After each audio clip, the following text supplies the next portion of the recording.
कहकर दुआ फटाफट से वॉशरूम की तरफ भाग जाती है क्योंकि उसे बहुत जोरों से भूख लगी थी।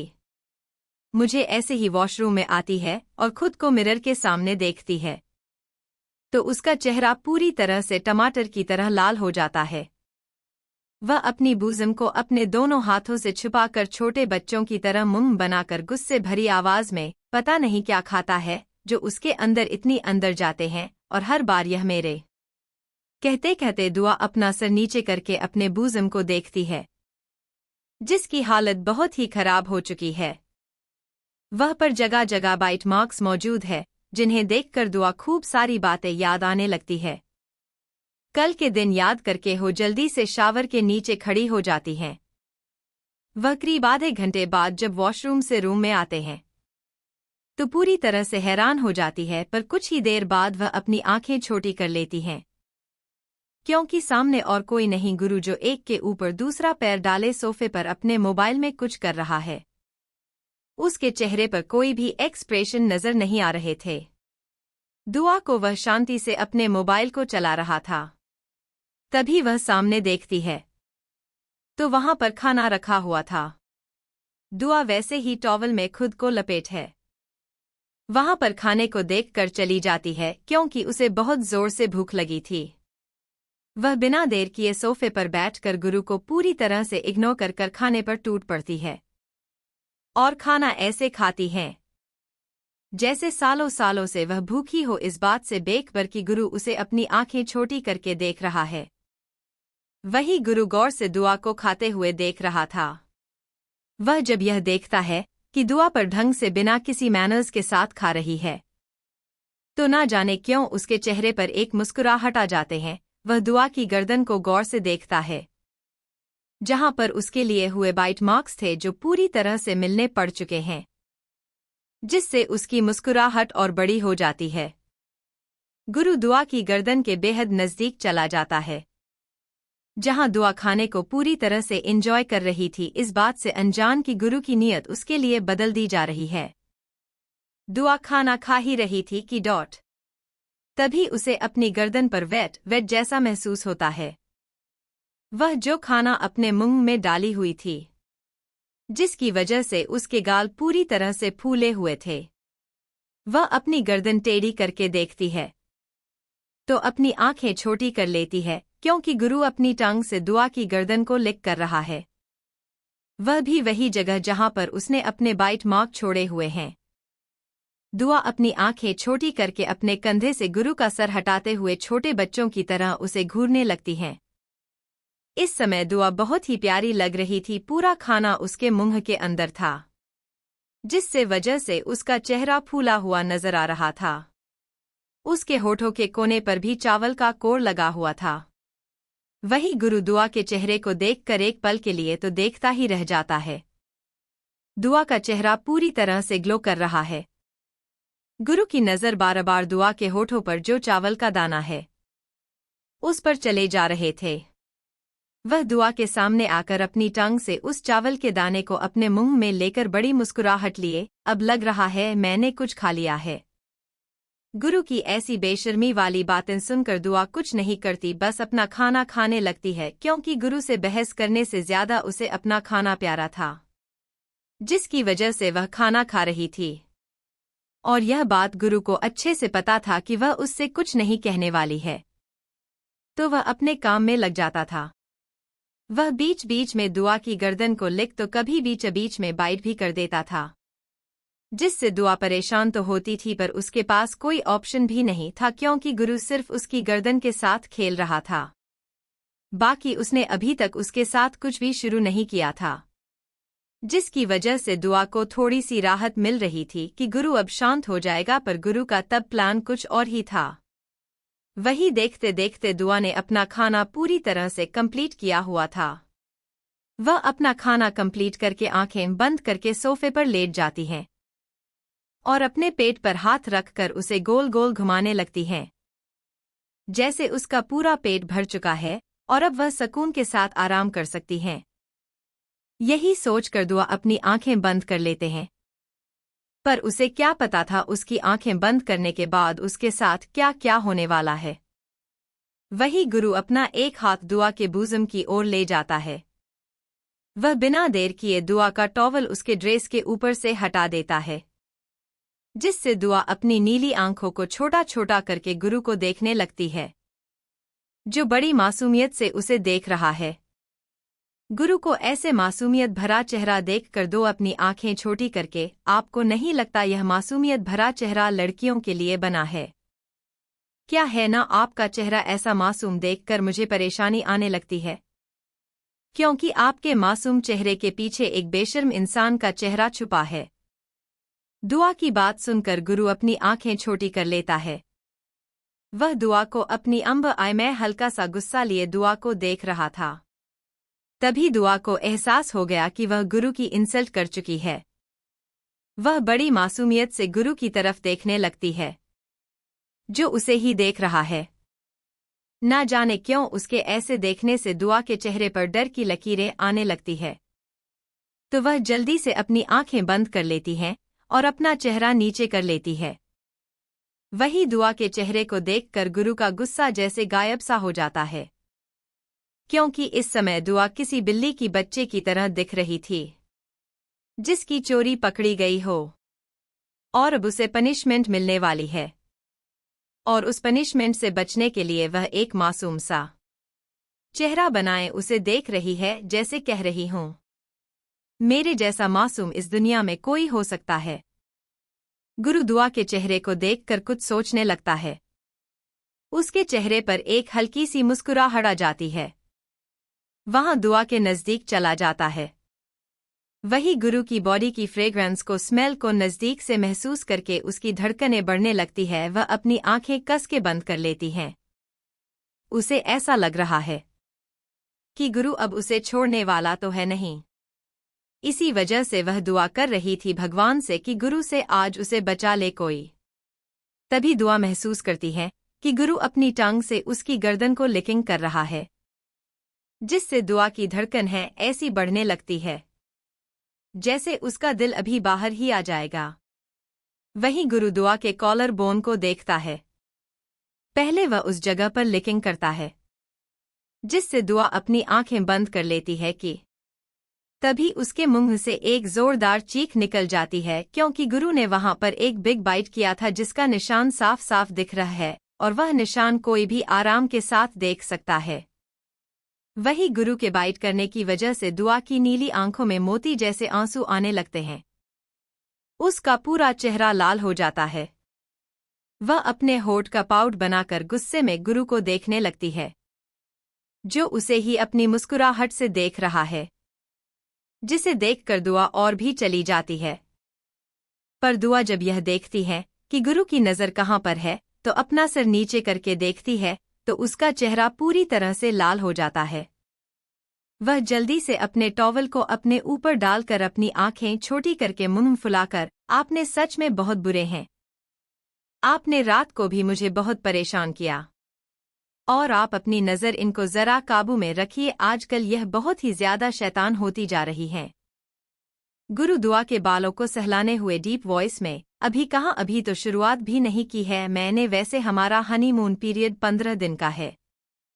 इस 15 दिन में क्या क्या होने वाला है चेरी, सोचा है वी। वैसे भी पूरे 8 साल का कंट्रोल डिजायर्स जीने में अब पूरा करूंगा, वह भी इन 15 दिनों में। So ready my cherry? Know my little wifey cherry, right. फिर उसे सोफे पर बैठा करो, उसके बालों को सहलाते हुए उसकी नीली आंखों में देखकर, फिलहाल तो पैकिंग कर लो, 2 घंटे के बाद हमें इसे जलाने जाना है। इतना कहकर गुरु अपनी जगह से खड़ा होकर जाने ही वाला था कि तब भी दुआ चिल्लाते हुए, 2 घंटे में मैंने तो अभी तक कुछ भी तैयारी नहीं की है। गुरु बिना दुआ की तरफ देखकर वहां से जाते हुए, मैंने पहले ही तुम्हारा बैग पैक कर लिया है, बस तुम्हें जो चाहिए वह देख लो और जल्दी से तैयार हो जाओ। वैसे भी तुम्हें पता है मुझे लेट आने वाले लोग बिल्कुल भी पसंद नहीं है। कहते हुए गुरु वहां से चला जाता है। वही गुरु के जाने के बाद दुआ जल्दी से अपनी जगह से खड़ी हो जाती है कि तभी उसके पैर लड़खड़ाने लगते हैं, तो वह जल्दी से सोफे पर बैठ जाती हैं। खुद को पैरों को देखती हैं, जो पूरी तरह से कांप रहे हैं। गुरु को कोसते कोसते अपने भारी भारी कदमों से वह बेड की तरफ चली जाती है कि तभी वह बैठ के दूसरी साइड एक लगेज देखती है तो जल्दी से उसे खोलने लगती है। तो वह अपनी आंखें बड़ी बड़ी करके उस लगेज में से सामान को देखने लगती है। दुआ उसने बैग को देखकर अपने हाथों में उन कपड़ों को लिए पूरा समूह बनाकर ऐसे कपड़े में स्विट्जरलैंड पहनूंगी। सच में शैतान कहीं पागल तो नहीं है। मैं यह कैसे पहन सकती हूँ वहां पर? इसे तो मैं छोड़ूंगी नहीं। वहां जाकर तो मैं वहां के ही कपड़े पहनूंगी। देखती हूँ क्या कहता है मुझे। आया बड़ा खड़ूस पति। कहते कहते दुआ के कपड़े को देखने लगती है। वह एक गहरी सांस लेकर खुद अलमारी की तरफ जाकर अपने लिए एक black jeans with crop T shirt और साथ में उसके ऊपर एक वाइट जैकेट लिए वह वॉशरूम की तरफ चली जाती है। वॉशरूम से बाहर आकर वह खुद को अच्छी तरह से देखने लगती है। फिर अपने बालों का एक बन बनाकर उस पर ब्लैक केप डाल देती है और वाइट सनग्लासेस लगा लेती है, जिससे वह बेहद और खूबसूरत और क्यूट लग रही थी। गुरु मिरर में खुद को गोल गल घूमकर अच्छी तरह से देखते हुए मुस्कुराकर अब लग रही है परफेक्ट।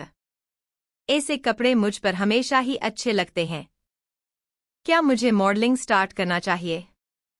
पर यह मैं कभी नहीं सकते क्योंकि राणा परिवार में तो यह सब अलाउ ही नहीं है। मम्मा से बात करनी चाहिए, वही अच्छा होता है। एक बार मम्मी से बात कर लेती हूँ, फिर शैतान से बात कर लूंगी।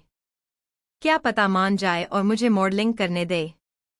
यह सोचकर दुआ अपने मन में एक उम्मीद रखे हुए है कि उसका सपना यह पूरा हो जाएगा। पर देखते हैं क्या वह सच में मॉडल बन पाती है कि नहीं। वही गुरु जब कमरे में आता है तो दुआ को देखता ही रह जाता है। वह दुआ के पीछे खड़ा हो जाता है। वह देखता है दुआ किसी गहरी सोच में है, तो वह उसकी कमर पर अपना हाथ रख देता है और उसे अपनी बेहद नजदीक करके उसकी गर्दन पर अपना चेहरा रखकर व्हाट हैपेंड चेरी? लगता है मेरी बातों से परेशान हो चुकी हूँ। बट डोंट वरी, तुम्हारा गुरु तुम्हें परेशान नहीं करेगा बल्कि बहुत ज्यादा परेशान करेगा। कहते कहते गुरुद्वारा की कानों में अपनी गर्म सांसें छोड़ देता है, जिससे दुआ अपनी आंखें बड़ी करके मिरर में से गुरु का चेहरा देखने लगती हैं। दोनों ही परफेक्ट देख रहे हैं। दोनों ने ही सेम ड्रेसिंग की थी। जहां गुरु ने white T shirt with black jacket black jeans पहनी हुई थी, दोनों ही एक परफेक्ट कपल देख रहे हैं। गुरु की बात पर दुआ सिर्फ उन दोनों को देखने रखती है। गुरु एक गहरी सांस लेकर दुआ को अपनी बाहों से आजाद करते हुए मुस्कुराकर, ऐसे ना देखो कहीं हम अपने आप पर काबू न खो बैठे जाने, जहां कहीं ऐसा ना हो कि हम आपको इतनी सी आजादी दे रही हैं, वह भी आजादी कहीं छीन कर अपनी कैद में ना कर ले। गुरु की बातों में शायराना अंदाज कम और उसमें जुनून साफ साफ महसूस हो रहा है। दुआ को ना जाने क्यों उसे गुरु की बातों में कुछ अजीब सा एहसास महसूस होने लगा, जो उसे अच्छा बिल्कुल नहीं लग रहा है। पर फिर भी वह ज्यादा ध्यान ना देकर गुरु के साथ वहां से चली जाती है। वही हाल में सभी बैठे हुए थे। सभी को पता था कि आज दुआ और गुरु दोनों ही स्विट्जरलैंड जाने वाले हैं। पर साथ ही साथ सभी को दुआ के लिए फिक्र भी हो रही थी, क्योंकि कल ही दुआ बेहोश हो चुकी थी और आज यह लोग स्विट्जरलैंड जा रहे हैं। पर कोई कुछ नहीं कहता, बस उन सभी को दुआ को देखना था। जैसे ही सीढ़ियों से आवाज आने लगती है तो सारे घर वाले सीढ़ियों की तरफ देखने लगते हैं, जहां पर गुरु दुआ का हाथ पकड़े हुए कुछ बातें करते हुए नीचे आ रहे हैं। उन दोनों को देखकर घरवाले एक दूसरे को देखने लगते हैं। दोनों ही एक दूसरे के लिए सही है। ऐसा लग रहा था कि दोनों को ही पहले से दूसरे के लिए बनाया गया था। कहीं ना कहीं यह बात सच भी तो थी। वही जब दुआ सभी घरवालों को खुद को ऐसे देखता पाते हैं तो उसे थोड़ा सा अनकंफर्टेबल फील होता है। वह गुरु का हाथ कस के पकड़ लेती है, क्योंकि उसे बहुत ही अजीब लग रहा था। वही दुआ के अनकंफर्टेबल फील करने लगती है। नहीं, दुआ के चेहरे को देखकर गुरु समझ जाता है दुआ अनकंफर्टेबल फील कर रही है। तो वह सारे घरवालों की तरफ देखकर बुरा सा मुंह बनाकर क्या बात है, आज आप सभी ऐसे देख रहे हैं जैसे कहीं मेरी लिटिल वाइफी चेरी को नजर लग जाएगी। क्या कभी आपने देखा नहीं है क्या मेरी वाइफी को? आप ऐसे देखने से मेरी चेरी अनकंफर्टेबल फील कर रही है ना? यह मुझे बिल्कुल भी पसंद नहीं है। आप क्यों मेरे चेरी को अनकंफर्टेबल फील करवा रहे हैं? गुरु की बात सुनकर सभी गुरु को देखने लगते हैं, जो बड़ी ही अजीब तरह से उन्हें देखकर मुस्कुरा रहा था। वही दुआ कस के गुरु का हाथ पकड़ लेती है और अपनी आंखें बड़ी बड़ी करके उसे देखने लगती हैं। तभी उसका पैर गलती से फिसल जाता है, जिससे दुआ गिरने ही वाली थी कि तभी गुरु उसे पकड़कर अपनी ओर खींचते हुए उसके सनग्लासेस को सही करते हुए बड़ी अजीब तरह से नजर हटी दुर्घटना घटी। यह कहावत तुम्हारे लिए फिट बैठती है। हमेशा अपनी नजर कहीं और पर रखती हूं और हो जाता है कुछ और। नजर एक ही जगह रखनी चाहिए, नहीं तो कुछ ऐसा हो जाता है जो तुम सोच नहीं सकते चेरी।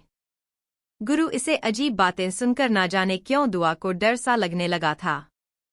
उसे समझ में नहीं आ रहा था कि आखिर गुरु कहना क्या चाहता है, पर वह ज्यादा ध्यान ना देकर गुरु का हाथ खुद से अलग करते होंगे जा ही रही थी कि तभी गुरु उसका हाथ पकड़कर अपने साथ ले जाता है। इस पर दुआ अपना सर हिला देती है। वही घरवाले पहले तो दुआ के गिरने से परेशान होने लगे थे, पर गुरु ने जैसे ही दुआ को अपना सहारा दिया तो वह गहरी सांस लेने लग है। वही दुआ को संभालते हुए गुरु को देखकर अभिजीत जी नीलिमा जी को देखने लगते हैं, जो उन दोनों को ही गौर से देख रही हैं। वह भी अपना सर हिला देते हैं और सामने ही देखने लगते हैं। दोनों ही नीचे आ जाते हैं। दुआ पहले राणा जी के पैर छूते हैं, फिर दादी के। ऐसे करते करते वह अभिजीत और नीलिमा जी के जैसे ही पैर छूने वाले हैं, वह दोनों ही उसे अपने गले लगा लेते हैं। अभिजीत दुआ कर बालों को सहलाने हुए उसके गालों को खींचकर, कितने बार कहा है मेरी प्रिंसेस को कि मुझे बिल्कुल पसंद नहीं है मेरे प्रिंसेस मेरा पैर छुए। वैसे भी तुम मेरी बेटी हो, चाहे बहू ही बनो, पर रहोगी तो मेरी ही बेटी, तो ऐसे पैर छूने की कोई जरूरत नहीं है। इस पर दुआ मुस्कुरा देती हैं। वही नीलिमा जी की दुआ के बालों को प्यार से सहलाते आते हुए, मेरा बच्चा पूरे 15 दिन के लिए बाहर जा रहा है, सारी चीजें रखी है ना? और तुझे पता है ना तुझे लंबा सफर में कितनी तकलीफ होती है, तो टेबल से भी रखी है ना उसके लिए। और एक बात, सारे कपड़े तो रखे होंगे जरूरत के साथ, कुछ और भी नया डाल दे, तुझे वहां पर काम आ जाएगा।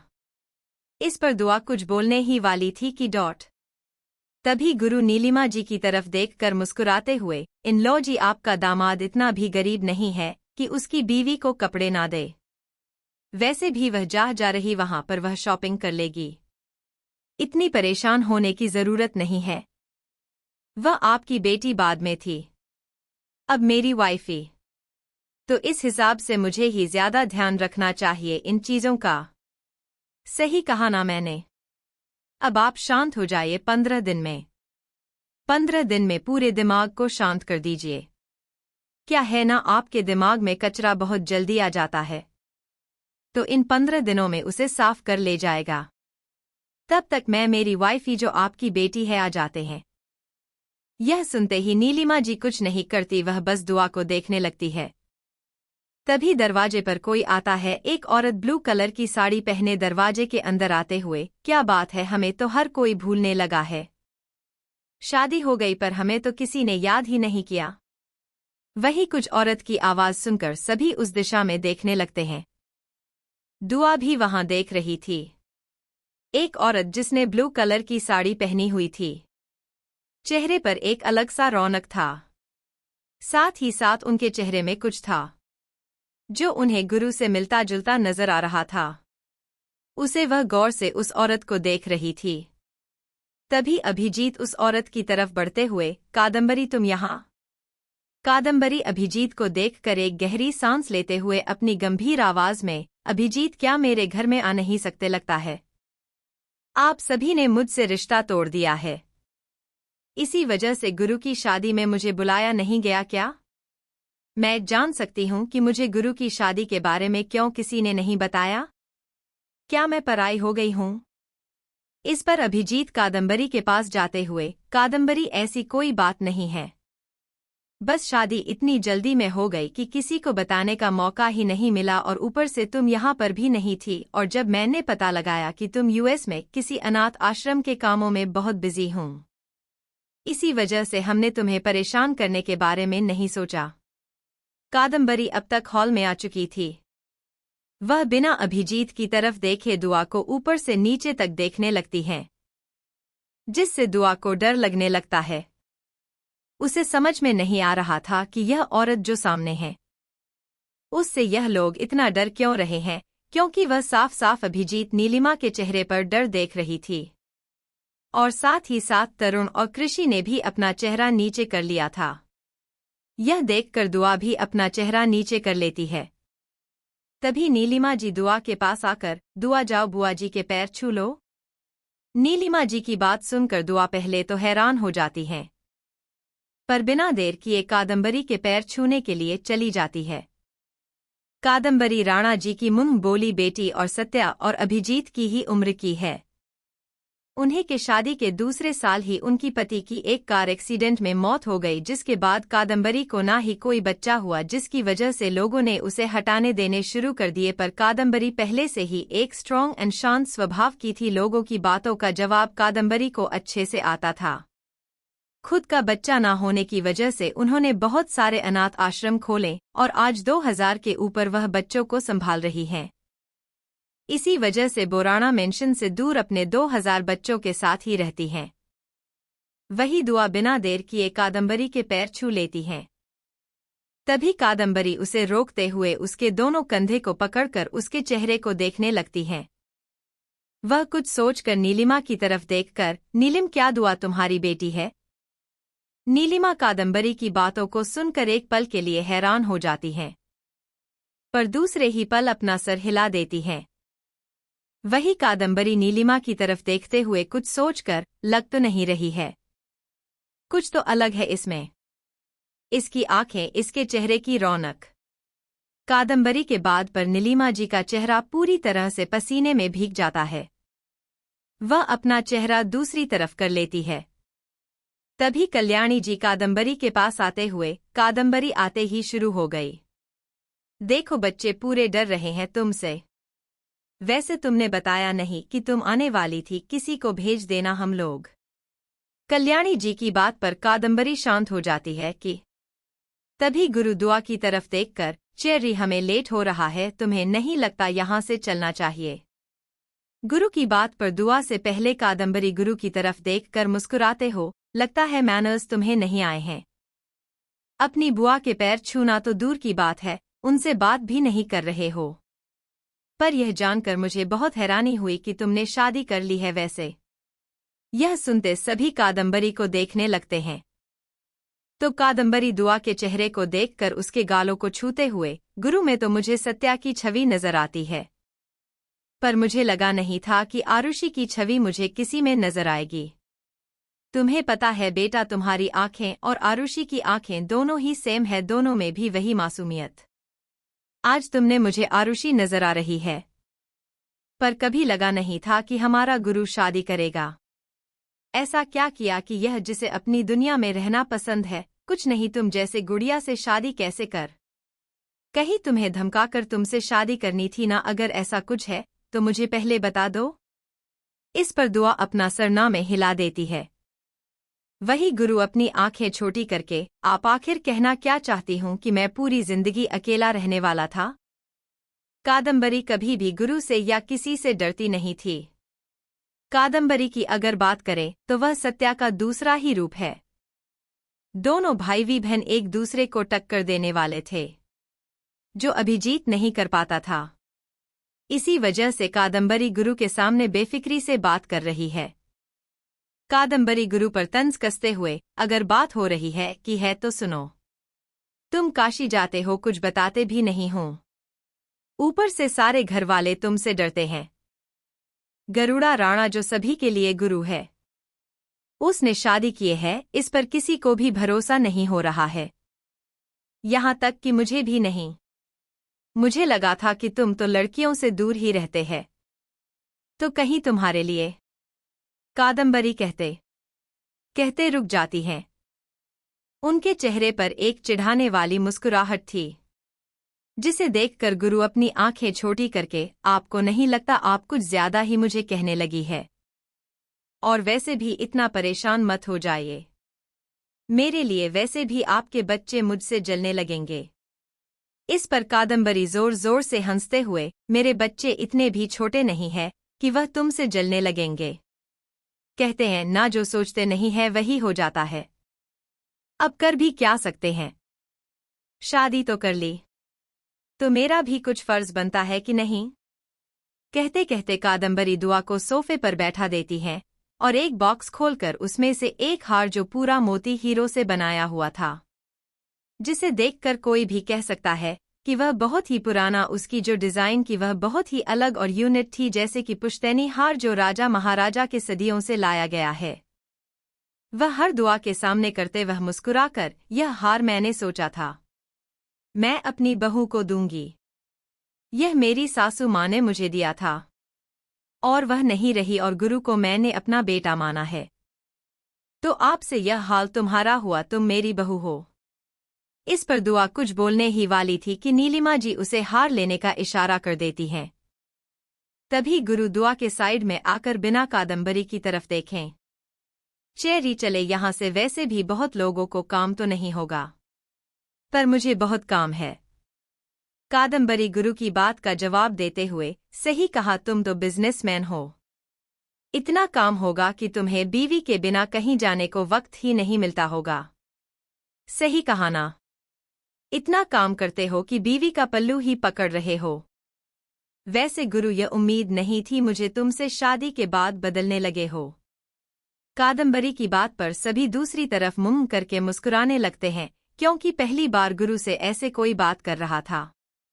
ऐसा नहीं था कि कादम्बरी गुरु से अच्छे से बात नहीं करती थी, वह हमेशा ही गुरु को टोकती आई है, जिसकी वजह से दोनों में बहस तो होती थी, पर कभी नफरत नहीं हुई।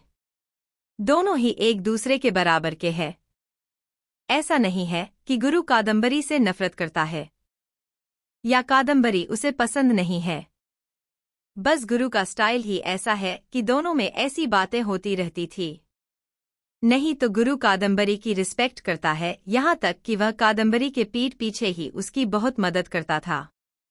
कादम्बरी कभी मुसीबत में हो तो गुरु पीछे से ही उनकी मदद करता था। यह बात कादम्बरी को बहुत अच्छे से पता है। वही दुआ अपनी आंखें हैरानी से बड़ी करके उन दोनों को देख रही थी, जो एक दूसरे को अपनी छोटी आंखें करके देख रहे थे। तभी दुआ उस हार को नीलिमा जी की तरफ बढ़ाते हुए अपनी जगह पर खड़ी हो जाती है, तो गुरु दुआ को अपने साथ ले जाता है। दोनों कैसे जाते हुए देखकर सभी के चेहरे पर मुस्कुराहट है। वही सभी डिनर टेबल पर बैठे हुए थे, वही कादम्बरी नीलिमा को गौर से देख रही थी। कादम्बरी कुछ सोचते हुए नीलिमा की तरफ देखकर, नीलिमा एक बात पूछूं? नीलिमा बिना सोचे समझे कादम्बरी से, हाँ क्यों नहीं दीदी, आप पूछने के लिए इजाजत क्यों ले रही हूँ? कादम्बरी बिना किसी एक्सप्रेशन के साथ शांत आवाज में, क्या तुम्हें गुरु और दुआ की शादी से कोई आपत्ति है? मतलब मैंने तुम्हारे चेहरे पर वह खुशी नहीं देखी है जो शादी के बाद अपनी बेटी को उसके पति के साथ देखने पर एक माँ को होती है। क्या मैं जान सकती हूँ कि तुम्हें गुरु पसंद है दामाद के रूप में? कादम्बरी के इस सवाल पर सारे घरवाले कभी कादम्बरी को तो कभी नीलिमा को देखने लगते हैं। जहां नीलिमा के चेहरे पर परेशानी की लकीर आ चुकी थी, उसके चेहरे पर पसीना साफ साफ देख रहा था। कादम्बरी नीलिमा को देख रही है। वह नीलिमा के हर एक चेहरे के एक्सप्रेशन को देखकर एक गहरी सांस लेती है। वह अपनी शांत आवाज में, तुम्हारे चेहरे से ऐसे देखकर लग रहा है कि तुम्हें गुरु बिल्कुल भी पसंद नहीं है।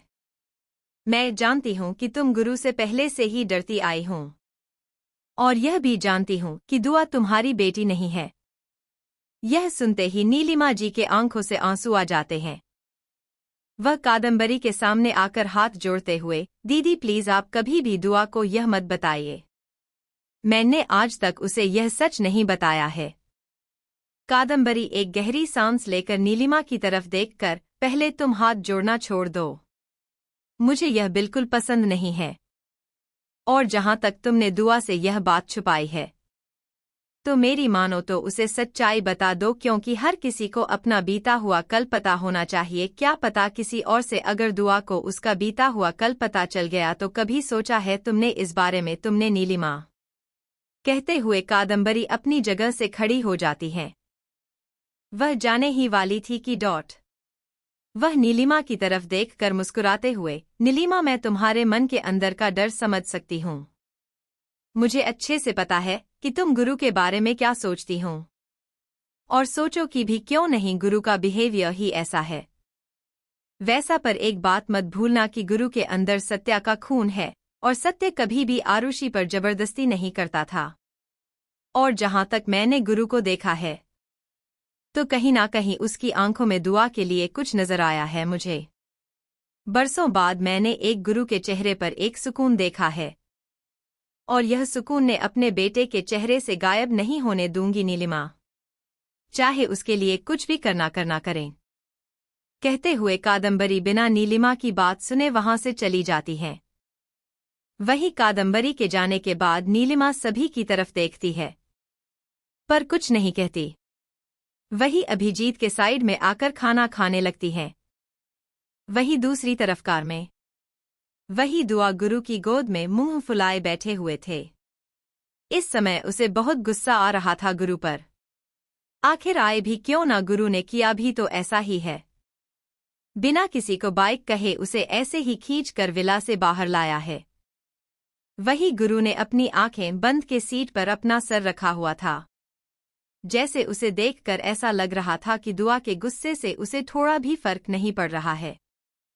वही दुआ गुरु को ऐसे देखकर पूरी तरह से गुस्से में चिल्लाते हुए, आपको मैं दिखाई नहीं दे रही हूं? मैं कितनी गुस्से में हूं आपसे? आपको नहीं लगता आपको मुझे मनाना चाहिए? गुरु बिना अपनी आंखें खोले, चेरी, तुम्हारा सारा गुस्सा मैं स्विट्जरलैंड जाने के बाद खत्म कर लूंगा। उससे पहले मैं खुद को आराम देना चाहता हूं। मैं नहीं चाहता कि एक भी दिन मैं तुम्हें आराम दे दूं। कहते कहते गुरु दुआ की कमर को अपनी ओर खींचकर उसके सर को अपने सीने पर रख देता है। वही गुरु की बातें पहले तो दुआ को कुछ समझ नहीं आती, पर जैसे ही गुरु की बातें दुआ को समझ में आ जाती है, वह अपनी आंखें छोटे करके अपना सर ऊपर करके गुरु को देखती है, जो अपनी आंखें बंद किए उसके बालों को सहला रहा था।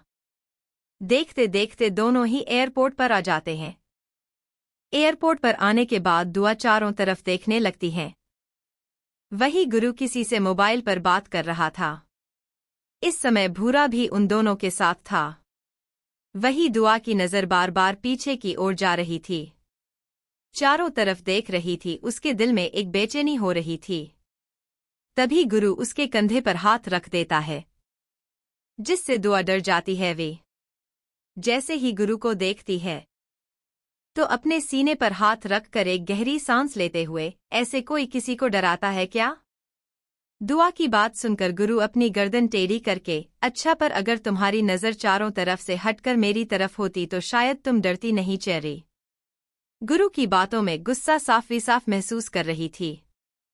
दुआ अपनी आंखें छोटी करके मैं चारों तरफ नहीं देख रही थी। मुझे लगा कोई है यहाँ पर, तो इसी वजह से मैं सभी की तरफ देख रही थी कि कोई है कि नहीं। दुआ की बात पर गुरु मुस्कुराते हुए, चेरी, तुम्हें क्या लगता है तुम्हारे पीछे मेरे सिवा कोई और हो सकता है? दुआ मुंह फुलाए अपनी आंखें छोटी करके, आप मुझे बेवकूफ की तरह समझ रहे हैं ना? पर मुझे ऐसा सच में लगा कि कोई है। दुआ का खुले हुए गालों को देखकर गुरु उसे खींचते हुए, माना तुम्हारे पीछे कोई है, बट डोंट वरी चेरी, मैं तुम्हारे साथ हमेशा हूं। तुम्हें कोई हाथ लगाना की तो दूर की बात है, कोई देखे बिना तो भी मुझे पसंद नहीं है। वैसे भी लगता है स्विट्जरलैंड जाने के एक्साइटमेंट मैंने तुम्हें ऐसे वहम होने लगे हैं। दुआ गुरु के साथ चलते हुए अपनी तरफ इशारा करते हुए, मुझे वहम आपसे ना बात ही करना बेकार है। कभी भी मेरी बातों को सीरियस नहीं लेते।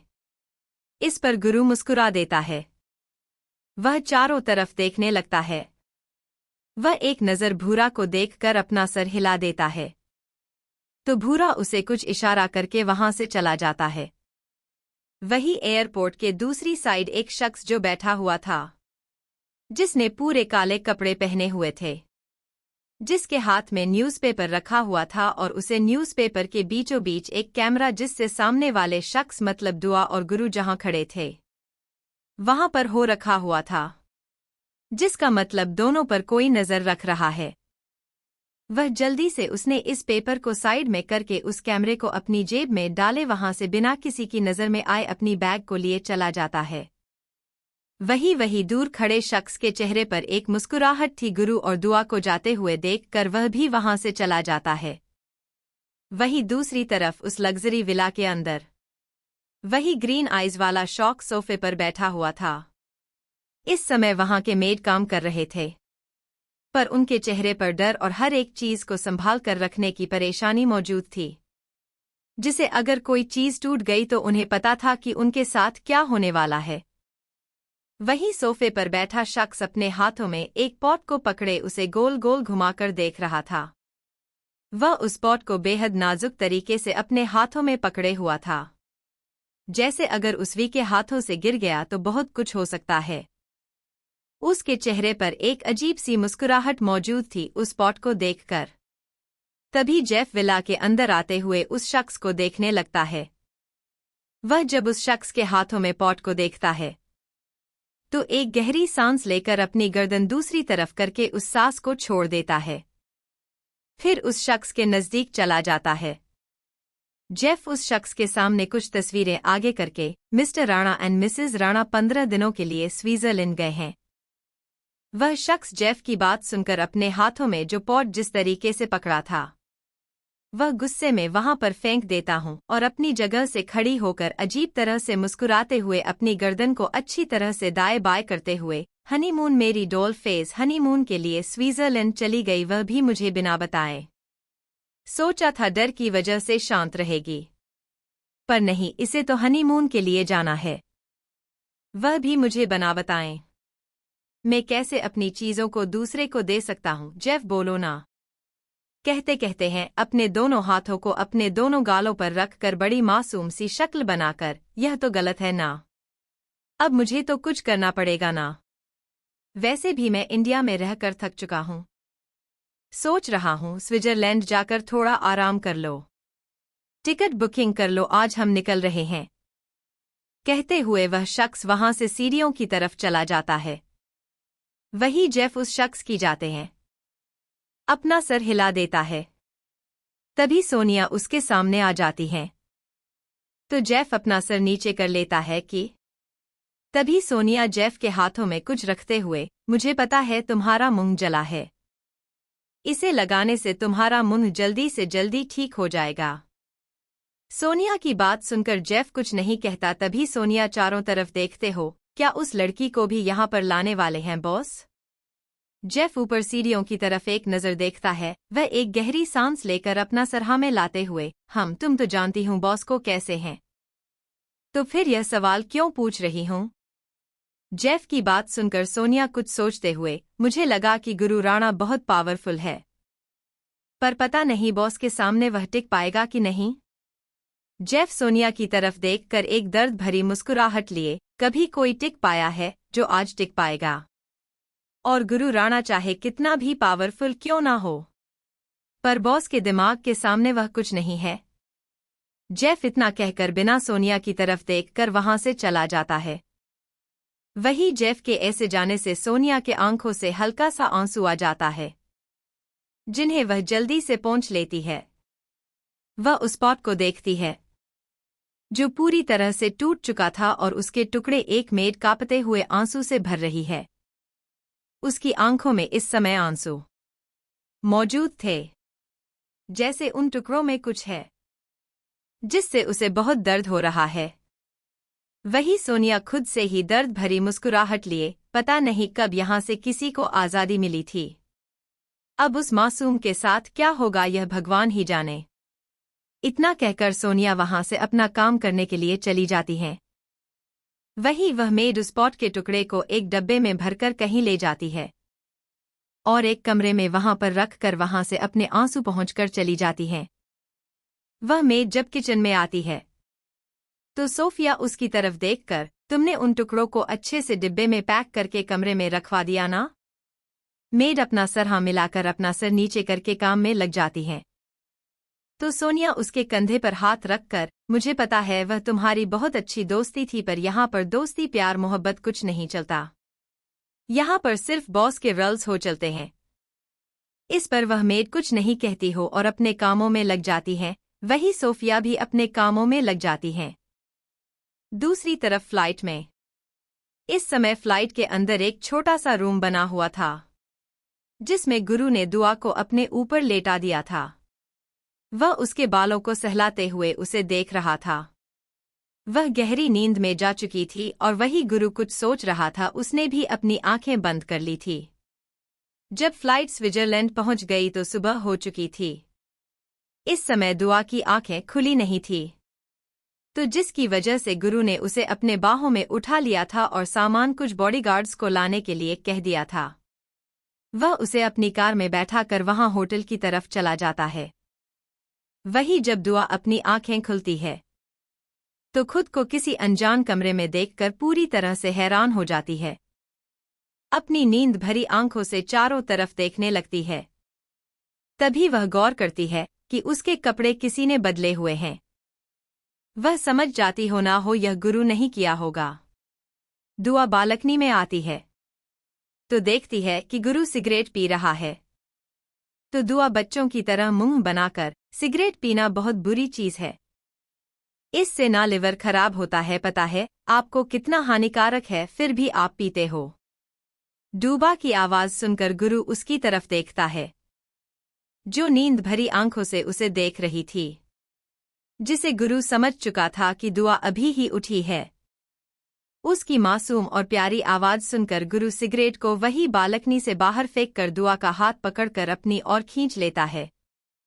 उसे रेलिंग से लगाए उसके सामने आकर अपने दोनों हाथ उसके दोनों तरफ रखकर उसके बेहद नजदीक आकर उसकी नीली आंखों में देखकर तिरछी मुस्कुराहट लिए सी, अच्छा मैं सिगरेट पीना छोड़ दूंगा, पर मुझे सिगरेट पीने की जगह तुम मुझे एनी टाइम किस दोगी। जब जब भी मेरा सिगरेट पीने का मन करेगा तब तक तुम मुझे किस करोगी। यह सुनते ही दुआ अपनी आंखें बड़ी कर लेती हैं। वही गुरु दुआ के बेहद नजदीक चला जाता है। वह दुआ करने गर्दन के पास जाकर वहां पर लिकिंग करना शुरू कर देता है, जिससे दुआ खिलखिलाकर हंसने लगती है। वह गुरु के चेहरे को पकड़कर हंसते हुए, व्हाट आर यू डूइंग? इस पर गुरु दुआ के गर्दन को अपने लिप्स में पकड़े अपनी गर्म सांसें उसके गर्दन पर छोड़ते हुए, आई डोंट नो। इस पर दुआ अपनी अपनी छोटी करके गुरु को देखने लगती है, जो उसे ही बड़ी मासूमियत से देख रहा था। यह देखकर दुआ अपनी आंखें छोटी करके, हम आए नहीं और अब शुरू हो गए। मुझे यहाँ पर बहुत सारे जगह घूमने हैं।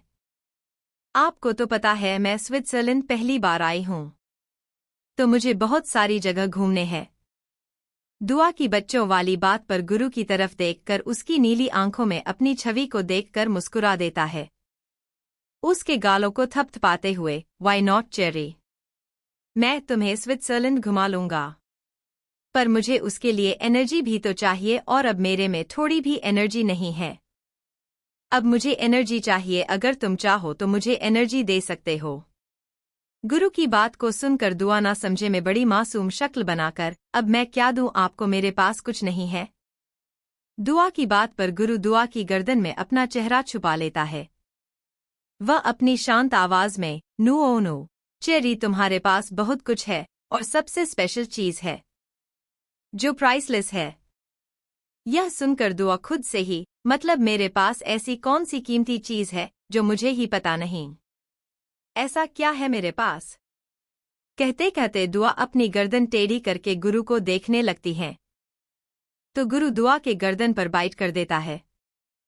फिर वहां लिखकर वी के उस बाइट मार्क्स को देखकर, मैं जिसके पास सब कुछ है, जिसके लिए लोग तरसते हैं, और ऐसे शख्स की तुम दुआ हो जिसके पास हर एक चीज है, जिसके कोई कीमत नहीं है। और तुम खुद एक कोहिनूर हो माय इनोसेंट चेरी। गुरु की बात सुनकर दुआ कर कान लाल होने लगते हैं। उसके चीक्स बर्निंग रेड होने लगते हैं, जिसे वह अपने दोनों हाथों से छुपाकर अपनी आंखें नीचे कर लेती है। इस समय वह किसी बिल्ली की बच्चे की तरह लिख रही थी। उसका शर्माता हुआ चेहरा देखकर गुरु एक गहरी सांस लेते हुए अपने मन में oh fuck off, I don't know यह 15 दिन कैसे जाएंगे, पर देखकर ऐसा लग रहा है कि बहुत मजा आने वाला है। कहते कहते गुरु मन ही मन मुस्कुराने लगता है पर वह अपने चेहरे पर कुछ नहीं लाता। वही गुरु दुआ को ऊपर से नीचे तक देखकर, तुम्हें नहीं लगता कि तुम्हें शावर लेने की जरूरत है? अगर चाहती हो तो दोनों एक साथ ले सकते हैं। I never mind. इतना कहकर गुरु बालकनी के बने बाथटब की तरफ इशारा कर देता है।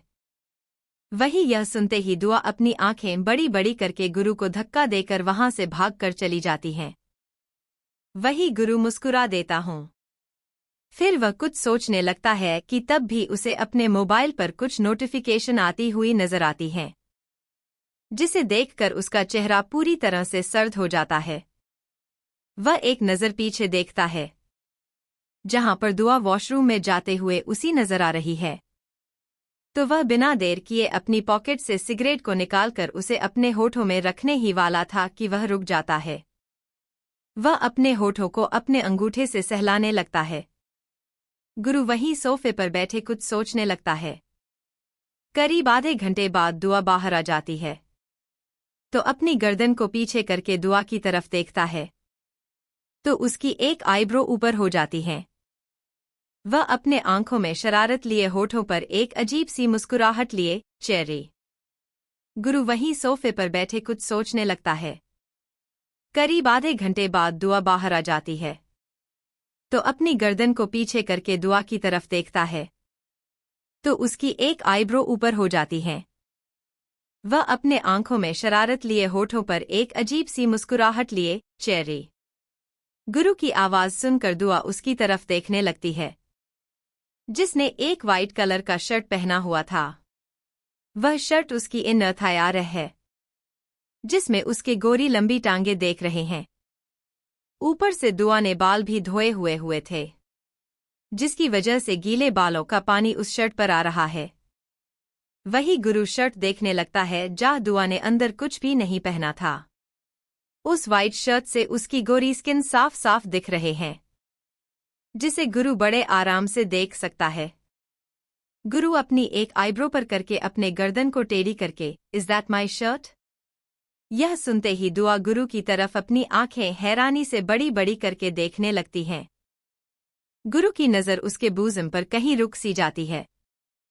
जब दुआ गुरु की नज़र को फॉलो करती है, तो जल्दी से पीछे मुड़कर खुद को देखती है, तो बिना देर किए कब्र में से कपड़े लेकर वॉशरूम की तरफ चली जाती हैं। वही दुआ की इस हरकत पर मुस्कुरा देता है। वह बालकनी से रूम में आता है। रूम में आकर वह अपने लिए कुछ देखने लगता है, क्योंकि आज वह दोनों घूमने जाने वाले थे। तो गुरु अपने लिए एक कैजुअल सी black T shirt full hand full neck with black jeans निकालकर वही रूम में पहनने लगता है। पहनने के बाद वह मिरर के सामने खड़ा होता है कि तभी दुआ वॉशरूम से बाहर आ जाते हैं। उसने black shirt with black crop top with denim jacket पहना हुआ है। उसने खुद को मिरर में देखने के लिए गुरु के सामने आकर खड़ी हो जाती है, पर गुरु की नज़र जैसे ही दुआ के लंबे गोरे पैरों पर चली जाती है, तो उसकी आंखें छोटी हो जाती हैं। वह दुआ की तरफ देखता है, जो बेफिक्री के साथ अपने बालों की पोनीटेल बना रही है। गुरु दुआ की कमर को कस के पकड़कर अपनी ओर खींचते हुए उसकी नीली आंखों में घूरने लगता है। वही गुरु के ऐसे अचानक से उसे खींचने से दुआ का बैलेंस बिगड़ जाता है, जिससे उसके दोनों हाथ गुरु के कंधे पर चले जाते हैं। वह अपनी आंखें बड़ी बड़ी करके गुरु को देखने लगती है, अपनी आंखों से ही इशारा कर रही थी कि जैसे क्या हुआ। पर गुरु कैसे घूमने से दुआ को थोड़ा सा डर लगने लगा। वह सोचने लगे आखिर उसने किया तो किया था, जो यह खड़ूस उसे ऐसे गुरु से देख रहा है। गुरु दुआ के बालों को उसके कान के पीछे करते हुए, चेरी, जहां तक मुझे पता था मैंने तो तुम्हारे कपड़े पैक नहीं कर पाए थे। तो फिर यह कपड़े कहाँ से आ गए वी? दुआ गुरु की बात पर मुस्कुराते हुए, यह तो मेरे पास पहले से ही थे। तो सोचा आपने तो मुझे कुछ दिया नहीं, तो मैंने यही कपड़े बैग में डाल दे और आपके जो कपड़े लाए थे उनमें से आधे निकाल दिए, सिंपल। कहते कहते दुआ बड़ी मासूमियत से गुरु को देखने लगते हैं। वही गुरु दुआ की बात को सुनकर अपनी ठंडी आवाज में, चेरी जाकर कपड़े चेंज कर लो और कुछ ऐसा पहन लो जो मुझे देखने में अच्छा लगे। इस पर दुआ छोटे बच्चों की तरह उछलते हुए, पर इसमें क्या गलत है? वैसे भी यहाँ पर ऐसे ही कपड़े तो पहने जाते हैं। आपने हमेशा टिपिकल हबी की तरह बात कर रहे हो। आप अपनी दुआ के साथ ऐसा करोगे? अब बहुत बहुत अच्छे हो ना। आप जानते हो ना आपकी दुआ को कितना कितना कितना प्यार करती है। तो आप अपनी दुआ के लिए इतना नहीं कर सकते हैं? कहते कहते पपी फेस बनाने लगी, जिसे देखकर गुरु पहले तो अपनी आंखें छोटी कर लेता है, पर दुआ की हरकतों पर एक गहरी सांस लेकर कुछ सोचते हुए मुस्कुरा देता है। गुरु दुआ की कमर को कस के पकड़कर अपनी ओर खींचते हुए बाली के साथ खेलते हुए, अच्छा मेरी चेरी को ऐसे कपड़े पहनने हैं तो मैं पहनने दूंगा, पर मेरी एक शर्त है। दुआ छोटे बच्चों की तरह होठों का पाउड बनाकर अपनी आंखें बड़ी बड़ी करते हुए, शर्त पर क्या? गुरु दुआ के चेहरे के नजदीक जाकर उसके चेहरे पर अपनी गर्म सांसें छोड़ते हुए, तुम सबके सामने मुझे किस करोगी? यह सुनते ही दुआ अपनी आंखें बड़ी बड़ी करके, मैं यह सब कैसे करूंगी? गुरु दुआ के चेहरे पर की घबराहट को देखकर अजीब तरह से मुस्कुराते हुए, जैसे मैंने तुम्हें यह कपड़े पहनने अलाउ कर दिए हैं वैसे ही। यह सुनते ही दुआ अपना सरना में हिलाते हुए, मैं नहीं करूंगी। गुरु दुआ की गोरी टांगों पर अपना हाथ फिर आते हुए, ओक, तो यह कपड़े मत पहना, और जो मैं दूंगा वही पहनो। अगर तुम ऐसा नहीं करोगे तो मैं खुद तुम्हें अपने हाथों से मेरे पसंद के कपड़े पहना सकता हूं। चॉइसेस। कहते हुए गुरु बिना किसी एक्सप्रेशन के साथ दुआ का चेहरा देखने लगता है, जो कुछ सोच रही थी। वह कुछ सोचते हुए अपना सर हाँ में हिलाकर, ओक पर एक किस करूंगी पक्का। इस पर गुरु सिर्फ अपना सर हिला देता है। वह दुआ के बालों को सहलाते हुए उसके चेहरे को देखकर अपने मन में, चाहे तुम कुछ भी पहनो, पर नजरें तो तुम पर उठने नहीं दूंगा, क्योंकि गुरु को बिल्कुल पसंद नहीं है कि कोई उसकी चेहरे पर अपनी गंदी नजर डाले, तो गुरु उसका क्या हाल करेगा जो तुम सोच भी नहीं सकती चेहरे। इतना कहकर गुरु के चेहरे पर एक शैतानी मुस्कुराहट आ जाती है, जो जल्दी से गायब हो जाते हैं। वह दुआ के हाथ को पकड़कर अपने साथ ले जाने लगता है। वही दुआ भी उसके पीछे पीछे चली जाती है। कार में दुआ को बैठाने के बाद गुरु कार से 2 कदम की दूरी पर आकर वहां खड़े 4 बॉडीगार्ड को अपनी तरफ आने का इशारा कर देता है। वह चारों बॉडीगार्ड्स पहले डर जाते हैं, फिर चारों ही अपनी लाइन में खड़े होकर अपना सर झुका लेते हैं। वही गुरु अपने दोनों हाथ पॉकेट में डाले सर्द आवाज में, मैम, पर अगर किसी की गंदी नजर देखे तुम्हें पता है क्या करना है? चारों तरफ फैल जाऊं, पर मेरी चेहरे की नजर में अगर तुम में से कोई आ गया तो। कहते हुए ठंडी नजर उन चारों पर डालकर गुरु वहां से चला जाता है। वह कार में आकर बैठ जाता है। वह चारों भी वहां से चले जाते हैं। तभी एक शख्स अपनी बाइक को पार्किंग एरिया से बाहर निकलता है और गुरु की कार का पीछा करने लगता है। वही दुआ अपनी नीली आंखें बड़ी बड़ी करके विंडो को नीचे करके स्विट्जरलैंड की बड़ी बड़ी बिल्डिंग है, वहां की दुकानें, वहां के लोग, वह हर एक चीज को बारी कैसे देख रहे थी। उसकी नजर फूलों पर चली जाती है, तो जल्दी से ड्राइवर की तरफ देखकर, गाड़ी रोको, जिसे सॉन्ग ड्राइवर अपनी गाड़ी बीच में से निकालकर एक साइड रोक देता है। वही गुरु दुआ की बात सुनकर अपनी आंखें छोटी करके, अब क्या हुआ? गुरु की बातों में तो गुस्सा साफ साफ दिख रहा था, पर दुआ उसे पूरी तरह से इग्नोर करके फूलों की तरफ इशारा करते हुए, वह देखो वह लाल लाल गुलाब बहुत अच्छे लग रहे हैं, वह मुझे खरीद को दे दो ना। कहते हुए दुआ किसी बल्ले की बच्चे की तरह अपने नीली आंखों में मासूमियत लिए गुरु को देखने लगती हैं। वहीं गुरु अपनी आंखें छोटी करके, यह टेक्निक ना तुम्हारी बहुत पुरानी हो चुकी है cherry, something different and new. है क्या हो सकता है? कहते कहते गुरु दुआ को देखने लगता है, जो अपने दोनों हाथ फोल्ड किए मुंह फुलाकर सामने देखकर, आपको पता है बहुत सारे पति ने अपनी बीवियों के लिए बहुत सारे कपड़े, गहने सब कुछ लेते हैं। मुझे तो बस वह फूल चाहिए, पर मेरा पति जो मुझे दे नहीं रहा है इतना कंजूस है। फिर उस ड्राइवर की तरफ देखकर, जो इंडियन तो नहीं था, पर दुआ उससे इंडियन लैंग्वेज में बात कर रही थी। वह मुंह बनाते हुए, आप तो अपनी पत्नी को बहुत बड़े बड़े गिफ्ट देते होंगे ना? पर मेरा एक पति है जो मुझे इतना से फूल भी नहीं ला दे सकता। इतना कंजूसी, इतने तो पैसे हैं, पर अगर थोड़े से पैसों से गुलाब लकर मुझे दे तो इनके पैसे खत्म हो जाएंगे। दुआ इससे आगे कुछ कह पाती उससे पहले ही दुआ के सामने एक शख्स, जिसने अपने सर नीचे किया था, वह रेड रोज का एक बड़ा सा बंच है, जो शायद से 99 हो सकते हैं। वह बिना देर किए दुआ अपने हाथों में ले लेती है। उसे वह बहुत अच्छा लगता है।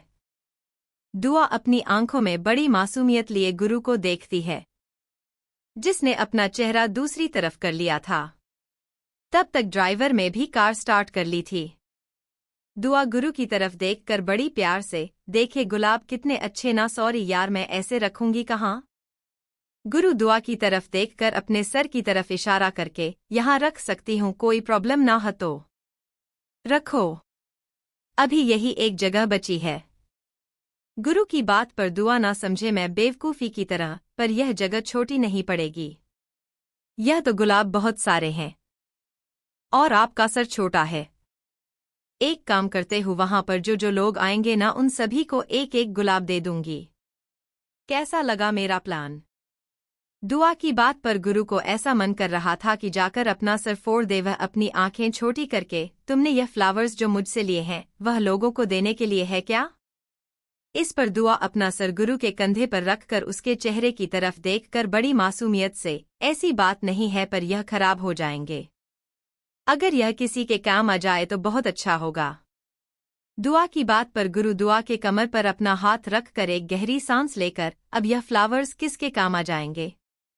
दुआ अपने कंधे उचका आते हुए, पता नहीं, पर क्या पता, कभी कभार हम जो सोचते नहीं है वह भी हो जाता है। इस पर गुरु दुआ के बालों को सहलाते हुए, अच्छा, मेरी चेरी कब से मच्योर बन गई मुझे तो पता ही नहीं। किस पर दुआ अपनी आंखें बड़ी बड़ी करके, मैं तो पहले से थी, आपको नहीं पता। गुरु दुआ के कॉन्फिडेंस भरे चेहरे को देखकर, अच्छा तो इस एग्जाम में मार्क्स कितने आए हैं मेरी चेरी के? यह सुनते ही दुआ का मुंह बन जाता है। तब भी कार रुक जाते हैं तो दुआ गुरु की तरफ देखने लगते हैं। जब वह बाहर देखती है तो उसकी आंखें हैरानी से बड़ी हो जाती है। वहां हैरानी से पहले गुरु की तरफ देखते हैं, फिर बाहर का नजारा देखने लगते हैं। उसकी हर आने का कोई ठिकाना नहीं रहता, क्योंकि सामने एक बड़ा सा हेलीकॉप्टर मौजूद है, जिसे देखकर दुआ हैरानी भरी आवाज में, यह क्या है? इसने हम बैठेंगे? गुरु दुआ के बेवकूफ भरे सवाल को सुनकर अपना सर हिला देता है। वह एक गहरी सांस लेकर, हम। यह सुनते ही दिवाकर चेहरे पर एक बड़ी सी मुस्कुराहट आ जाती है। वह अपनी नीली आंखों में चमक लिए उस हेलीकॉप्टर को देखने लगती है। ऐसा नहीं था कि दुआ कभी हेलीकॉप्टर गई नहीं है। जब भी वह अभिजीत नीलिमा के साथ जाती थी, तब वह हेलीकॉप्टर में बैठकर आसमान से है बहुत सारे व्यूज देखना पसंद है, और गुरु के हेलीकॉप्टर कुछ बात ही अलग थी, जो कि एक बिजनेस वीआईपी हेलीकॉप्टर है। अंदर बहुत सारी फैसिलिटी थी और बाहर से दिखने में ही वह हेलीकॉप्टर बहुत महंगा दिख रहा है। वही दुआ गुरु की तरफ देखकर अपनी आंखें हैरानी से बड़ी बड़ी करके, इसमें क्या हम दोनों जाएंगे? गुरु एक गहरी सांस लेकर दुआ को पीछे से अपनी बाहों में भरकर, नहीं तुम यहाँ रहोगी और मैं चला जाऊंगा। इस पर दुआ मुंह बनाते हुए अपनी गर्दन टेढ़ी करके, मतलब? गुरु दुआ की बात का कोई जवाब ना देखकर एक गहरी सांस लेता है और उसका हाथ पकड़कर अपने साथ उस हेलीकॉप्टर के अंदर ले जाता है। कभी दुआ गाड़ी की तरफ इशारा करते हुए, वह फ्लावर्स क्या वह भी हम साथ में ले सकते हैं? दुआ की बात पर गुरु अपना सर हिला देता है। वह अपने एक आदमी को इशारा करके दुआ को अपने साथ फ्लाइट में ले जाता है। वही दोनों ही बैठ जाते हैं। पहले तो दुआ गुरु का हाथ पकड़ लेती है, पर जब हेलीकॉप्टर आसमान में उड़ने लगता है तो दुआ छोटे बच्चों की तरह आंखों में चमक लिए नीचे देख रही है, क्योंकि वह विंडो के साइड में बैठी हुई थी और ऊपर से नीचे का ब्यूटीफुल व्यू दिख रहा था, जिसे छोटे छोटे घर, पंछी, यहाँ बहुत सारी चीजें थी जिन्हें देख उसके चेहरे पर मुस्कुराहट है। वह एक्साइटमेंट में गुरु से पूछती जा रही थी और गुरु दुआ को बताता जा रहा था। ऐसे ही बात करते करते वह दोनों समुंदर में आ जाते हैं। दुआ समुंदर को देखते हुए, हम आखिर जाने कहाँ वाले हैं? गुरु बिना किसी एक्सप्रेशन के साथ बेफिक्री से, हमारे आइलैंड में। पहले तो दुआ कुछ समझ नहीं आता, बस जैसे ही वह गुरु के बात मन में दोहराने लगती है तो चिल्लाकर अपनी आंखें बड़ी बड़ी करके, क्या आपने आइलैंड खरीदा, वह भी कैसे? गुरु अपनी एक आईब्रो ऊपर करके, क्या मैं खरीद नहीं सकता? क्या तुमने अपने पति को बहुत गरीब समझा है? तुम्हारा पति कौन है यह तो जानती हूँ चेरी। दुआ जब गुरु की बातों को समझने लगती है तब उस समझ आता है कि उसने हैरानी के मारे क्या कह दिया। वह अपनी बात को सुधारते हुए बड़ी मासूम सी शक्ल बनाकर, मतलब आपने खरीदा और किसी को बताया नहीं था ना? तो मुझे हैरानी है कि आपने खरीदा कब? वैसे मुझे पता है आप खरीद सकते हो, 1 या 2 3 आइलैंड खरीद ही सकते हैं, तो क्यों ना थोड़ा सा पैसा मुझ जैसे गरीब को भी दे दीजिए। ऐसा नहीं कि मेरे पास पैसे नहीं है, मेरे पास पैसा तो है पर इतना नहीं है। तो क्या आपको मैं अपना नंबर बताऊं? गुरु दुआ की बात पर अपना वॉलेट आगे करके, इसमें जितने भी क्रेडिट कार्ड है वह तुम्हारे ही है चेरी, और जितने भी प्रॉपर्टी मेरी है वह सब तुम्हारी तो है। यह सुनते ही दुआ गुरु को अपना वॉलेट वापस करते हुए बड़ी मासूमियत से, मैं तो मजाक कर रही थी, वैसे भी मुझे इस सब की कोई जरूरत ही नहीं है, मेरे पास आप हो तो मुझे कोई और चाहिए नहीं। दुआ की बात पर गुरु कुछ सोचते हुए उसकी कमर को कस के पकड़ लेता है और उसे अपनी ओर खींच लेता है। उसके बालों को उसके चेहरे के पीछे कर लेता है और उसकी आंखों में देखकर मुस्कुराते हुए, अच्छा मेरी चेरिको की बातें बहुत मीठी मीठी है, पर उससे ज्यादा उसकी मुस्कुराहट मीठी है। ही सुनते ही दुआ कुछ सोचते हुए अपनी आंखें बड़ी बड़ी करके मुंह बनाकर, पर आपने कभी नहीं मुझे कहा कि आप मुझसे कितना प्यार करते हो। गुरु दुआ की बात पर उसकी गहरी नीली आंखों में देखकर उसके चेहरे के नजदीक जाते हुए अपनी गर्म सांस है उसके लिप्स पर छोड़ते हुए, you are another name of सुकून चेरी। ना जाने क्यों गुरु की बातें दुआ की दिल की धड़कनें बढ़ा रही थी। वह अपनी आंखें बड़ी बड़ी करके गुरु को देखने रखती हैं। तभी गुरु उसके नजदीक जाकर उसके लोअर लिप को अपने टीथ में लेकर उसे हल्का सा बाइट फिर सक करके उसको एक आंख मारकर उसे दूर हो जाता है।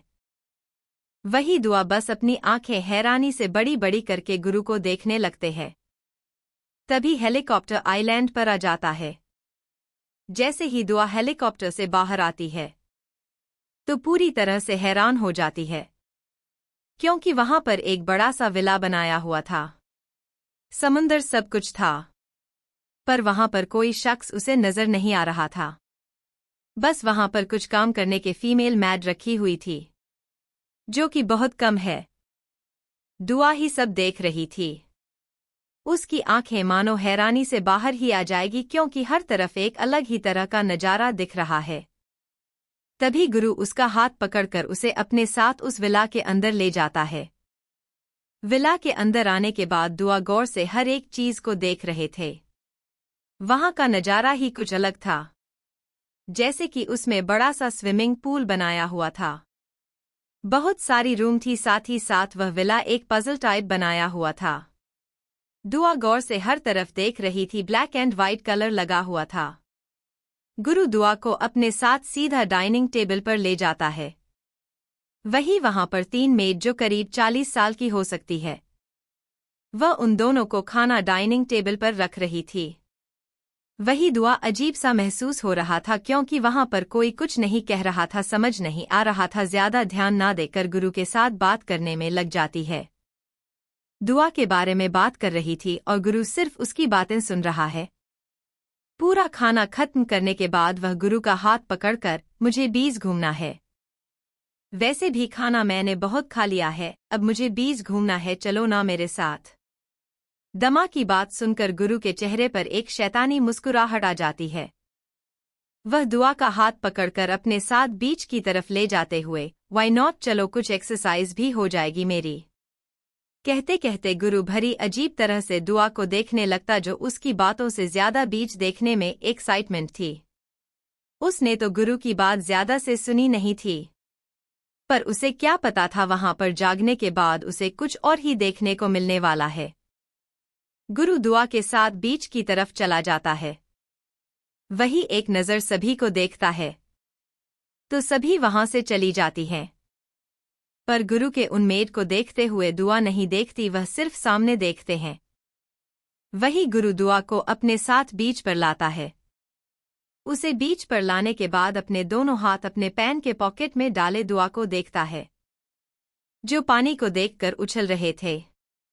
वही गुरु कुछ सोचकर अपने टी शर्ट को निकाल देता है और अपनी जीन्स को भी। वही दुआ जो पूरे पानी में खेल रही थी, वह गुरु को देखती ही नहीं कि वह क्या कर रहा है। गुरु अब तक अपनी ब्लैक बॉक्स में है। इस समय उसके 6 ऐप्स साफ साफ दिख रहे थे। उसकी पूरी बॉडी जैसे पागल से बना देगी किसी लड़की को। इस समय वह बेहद हॉट दिख रहा है। वही गुरु दुआ के नजदीक जाते हो गए उसे पीछे से बाहों में भर लेता है। वही गुरु के से बाहों में भरने से दुआ जो खेल रही थी पानी के साथ, उसकी नज़र गुरु के हाथों पर चली जाती है। वह धीरे धीरे अपनी गर्दन पीछे करके गुरु को देखती है, फिर अपनी आंखें छोटी करके गुरु को देखने लगती है, तो उसे ही बड़े प्यार से देख रहा है। दुआ गुरु को ऊपर से नीचे तक देखकर, अपने कपड़े क्यों निकाले? क्या आपको इतनी गर्मी हो रही है यहाँ पर और किसी ने देख लिया ऐसा तो? आप पहले कपड़े पहन लीजिए, मुझे बिल्कुल पसंद नहीं है आप ऐसे बाहर आए। दुआ की बातों में साफ साफ गुरु को जलन महसूस हो रही थी, पर साथ ही साथ दुआ की पॉजेसिव साइड को भी एंजॉय कर रहा था। इस समय दुआ में गुरु को अपनी बाहों में भर लिया था और अपना सर ऊपर करके छोटा सा मुंह बनाकर गुस्से में किसी जंगली बिल्ली की तरह उसे अपनी नीली आंखों से गोरे जा रही थी। इस समय बहुत क्यूट लग रही है। गुरुद्वारा के बालों को सहलाते हुए उसके जैकेट को निकालते हुए, don't worry my possessive, no jealous cherry, यहाँ पर हम दोनों के अलावा कोई नहीं है। यह सुनते ही दुआ पूरी तरह से बीज को देखने लगती है, जैसे स्कैन कर रही हूं कि गुरु की बातें सच है कि नहीं। तभी गुरु दुआ के जीन्स के बटन खोलते हुए, take off your clothes cherry. दुआ जो चारों तरफ देख रही थी, वह जैसी गुरु की बात सुनती है तो अपनी आंखें हैरान इससे बड़ी करके फिर से चारों तरफ देखते हुए अपनी लड़खड़ा की आवाज में, या मैं कपड़े कैसे उतारे, कोई आ गया तो? गुरु दुआ के बालों को उसके कान के पीछे कर बिना देर किए उसके जीन्स के बटन को निकालकर, don't very cherry, this is my own place, कहते हुए गुरु दुआ की आंखों में देखने लगता है, तो वही दुआ अपना टी शर्ट को निकाल लेते हैं। इस समय उसने ब्लैक बिकिनी पहनी हुई थी। वह दोनों ही पानी में खेलने के लिए चले जाते हैं। दुआ गुरु के ऊपर पानी डालते हुए खिलखिलाकर हंसते हुए, अब बहुत परेशान करते हो ना मुझे, यह ले लो। कहते कहते वह गुरु के ऊपर पानी डालने लगती है, जिससे गुरु के चेहरे पर एक हल्की सी मुस्कुराहट आ जाती है। वह भी दुआ के बचपने में उसका साथ देने लगता है।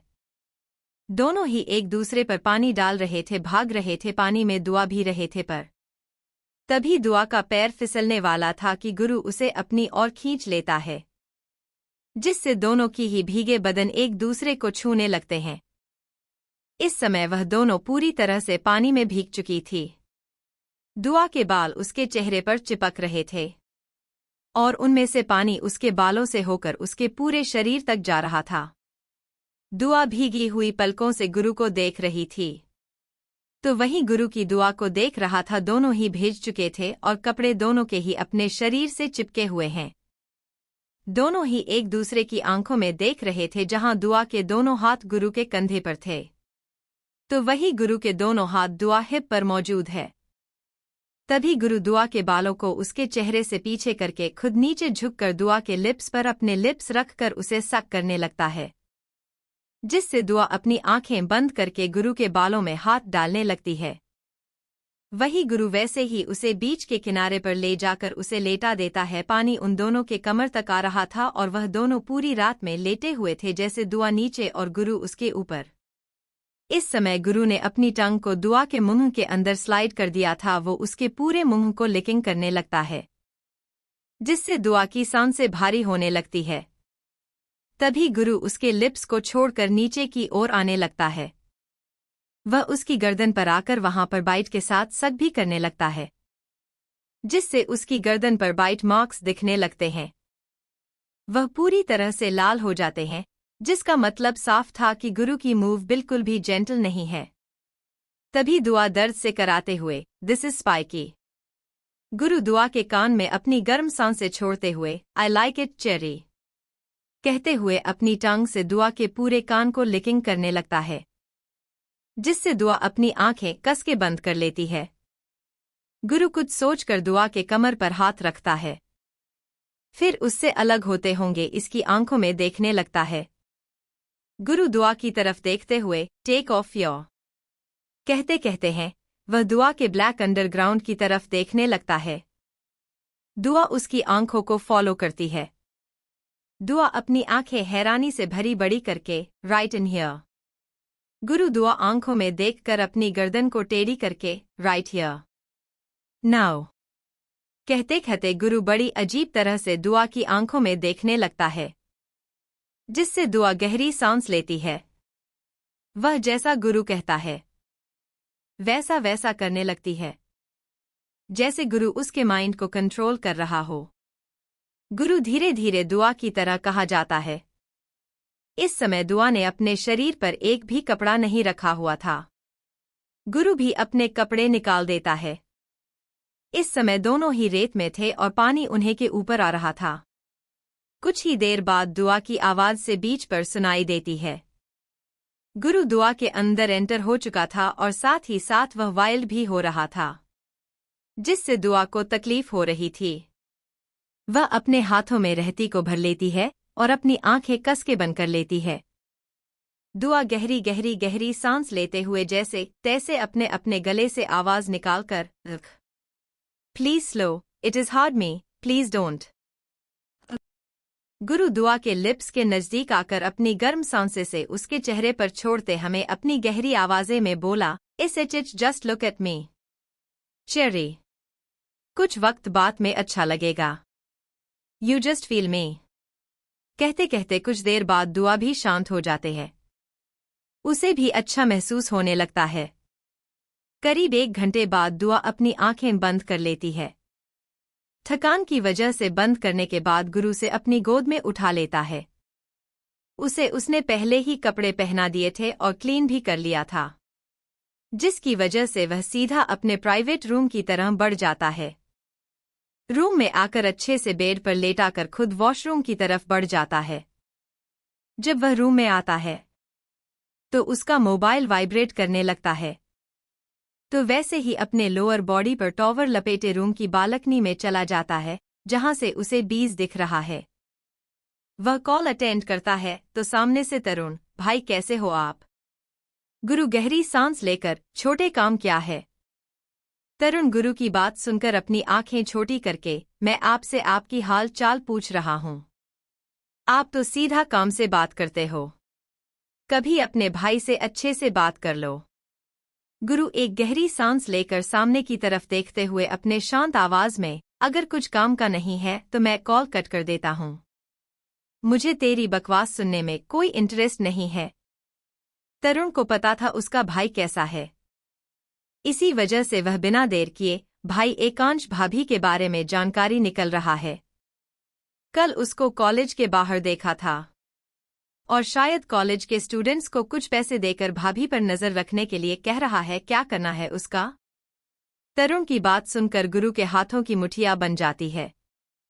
वह अपनी गर्दन को बाय बाय सांस लेते हुए लाइटर को अपने हाथों में लिए उसे जलाते हुए, सुना है नायक का बिजनेस कुछ अच्छा नहीं चल रहा है। तो तुम्हें नहीं लगता कि उसकी मदद कर लेनी चाहिए? रही बात उसवी के बेटे की, फिलहाल उसके पैर तोड़ दो। बाद में मैं खुद देख लूंगा। मुझे देखना है कि आखिर एक अपाहिज घोड़ा कब तक रेस में चलता है। इतना कहकर वह कॉल कर देता है और गहरी सांस लेकर उस लाइटर को वहीं फेंक कर दुआ के पास चला जाता है। वह दुआ को अपनी ओर खींचकर अपने सीने से लगाकर अपनी आंखें बंद कर देता है। उसे भी कुछ देर बाद गहरी नींद आ जाती है। वही कॉल कट करने के बाद तरुण पीछे घूमता है तो ईशान बेड पर बैठी हुई थी। इस समय वह मोबाइल पर कुछ कर रही थी। तरुण उसके सामने खड़ा हो जाता है। इस समय तरुण शर्टलेस था और उसके कंधे पर और उसके सीने पर नाखून और बाइट के मौजूद थे। वही अगर ईशा की बात करें तो वह सिर्फ अपनी लॉन्ग जीन्स और ब्रा में थी, उसने टी शर्ट नहीं पहना हुआ था। तरुण ईशा को अपने मोबाइल में इतना बिजी देखकर अपनी आंखें छोटी कर लेता है।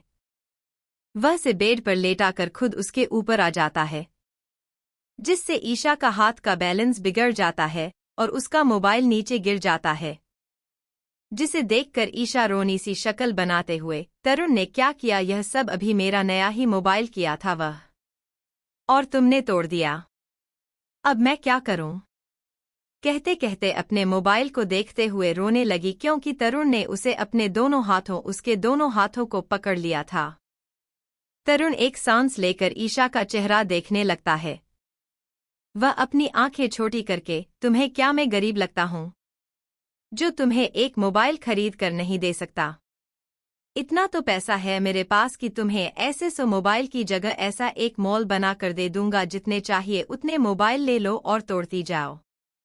कहते कहते तरुण मुस्कुराने लगता है तो वही ईशा अपनी आंखें बड़ी करके अपना मुंह खोले उसे देखने लगती हैं।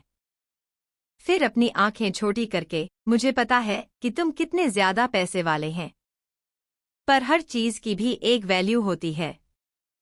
पैसा तब तक ही अच्छा लगता है जब तक वह तुम कंट्रोल कर रहे हो। जिस दिन वह पैसा तुम्हें कंट्रोल करने लगा ना, तो तुम इंसान नहीं रहोगे, इंसान से भी बदतर हो जाओगे। और मुझे पैसों की वैल्यू है और मैं उसे कंट्रोल करना जानती हूं, पर शो ऑफ करना नहीं। तभी तरुण ईशा के लोअर लिप को अपने लिप्स में लेकर उसकी बोलती बंद कर देता है। वह उसके लिप्स को सक के साथ बाइट भी कर रहा था, जिससे ईशा मौन करने लगती है। वह अपनी आंखें कस के बंद कर लेती है और तरुण का कंधा पकड़ लेती है, क्योंकि तरुण उसके लोअर लिप को बाइट ऐसे कर रहा था जैसे उसकी वह सबसे फेवरेट चीज हो। तरुण ईशा को किस कर ही जा रहा था, तभी उसके हाथ नीचे की ओर जाने लगते हैं, जिसे महसूस करके ईशा तरुण के कंधे को पकड़ लेते हैं। तभी अरुण ईशा के पेट पर अपना हाथ रखकर उसे सहलाने लगता है। वह अपने हाथ को ईशा के पेट से लेकर उसके बूज़म तक ले जा रहा है और दूसरा हाथ उसकी पीठ पर है। वही ईशा ने अब तक पर उनके कंधों पर अपने नाखूनों के निशान लोगों को बनाना शुरू कर दिया था। वही तरुण भी ईशा के फोटो को छोड़कर उसके कॉल अर्बन पर आ जाता है। वह वहां पर किस करने लगता है, अपने चेहरे को उसके गर्दन के अंदर छुपा लेता है और अपनी टंग से लिक भी करना शुरू कर देता है, जिससे ईशा खिलखिलाकर हंसने लगती है।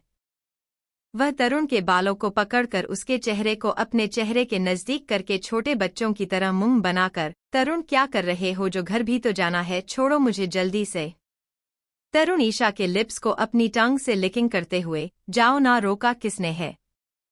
ईशा अपनी आंखें छोटी करके, ऐसे जाओ। तरुण मदहोशी के साथ, हम। ईशा ना समझी में तरुण के कंधे को ऊपर की ओर करते हुए अपने हाथों से, व्हाट? तरुण नीचे की ओर आते हुए उसके सीने पर अपने होठों को रखते हुए बड़ी बेशर्मी साथ, अगर बात करो तो डॉट। मेरे सामने आकर जो तुमने पहना है उसे भी उतार दो तो अच्छा लगेगा। ईशा अपनी आंखें छोटी करो और बाहर। तरुण ऊपर आते हुए ईशा की गहरी काली आंखों में देखकर, अगर मेरा बस चले तो तुम्हें मैं जाने ही ना दा। तुम्हें ऐसे जगह कैद कर लूं कि वहां पर सिर्फ हम दोनों हैं, सिर्फ हम दोनों। कहते कहते अपनी आंखों में जुनूनियत लिए ईशा को देखने लगता है। तरुण वही उसकी जुनूनियत को देखकर ईशा को थोड़ी सी बेचैनी होती है।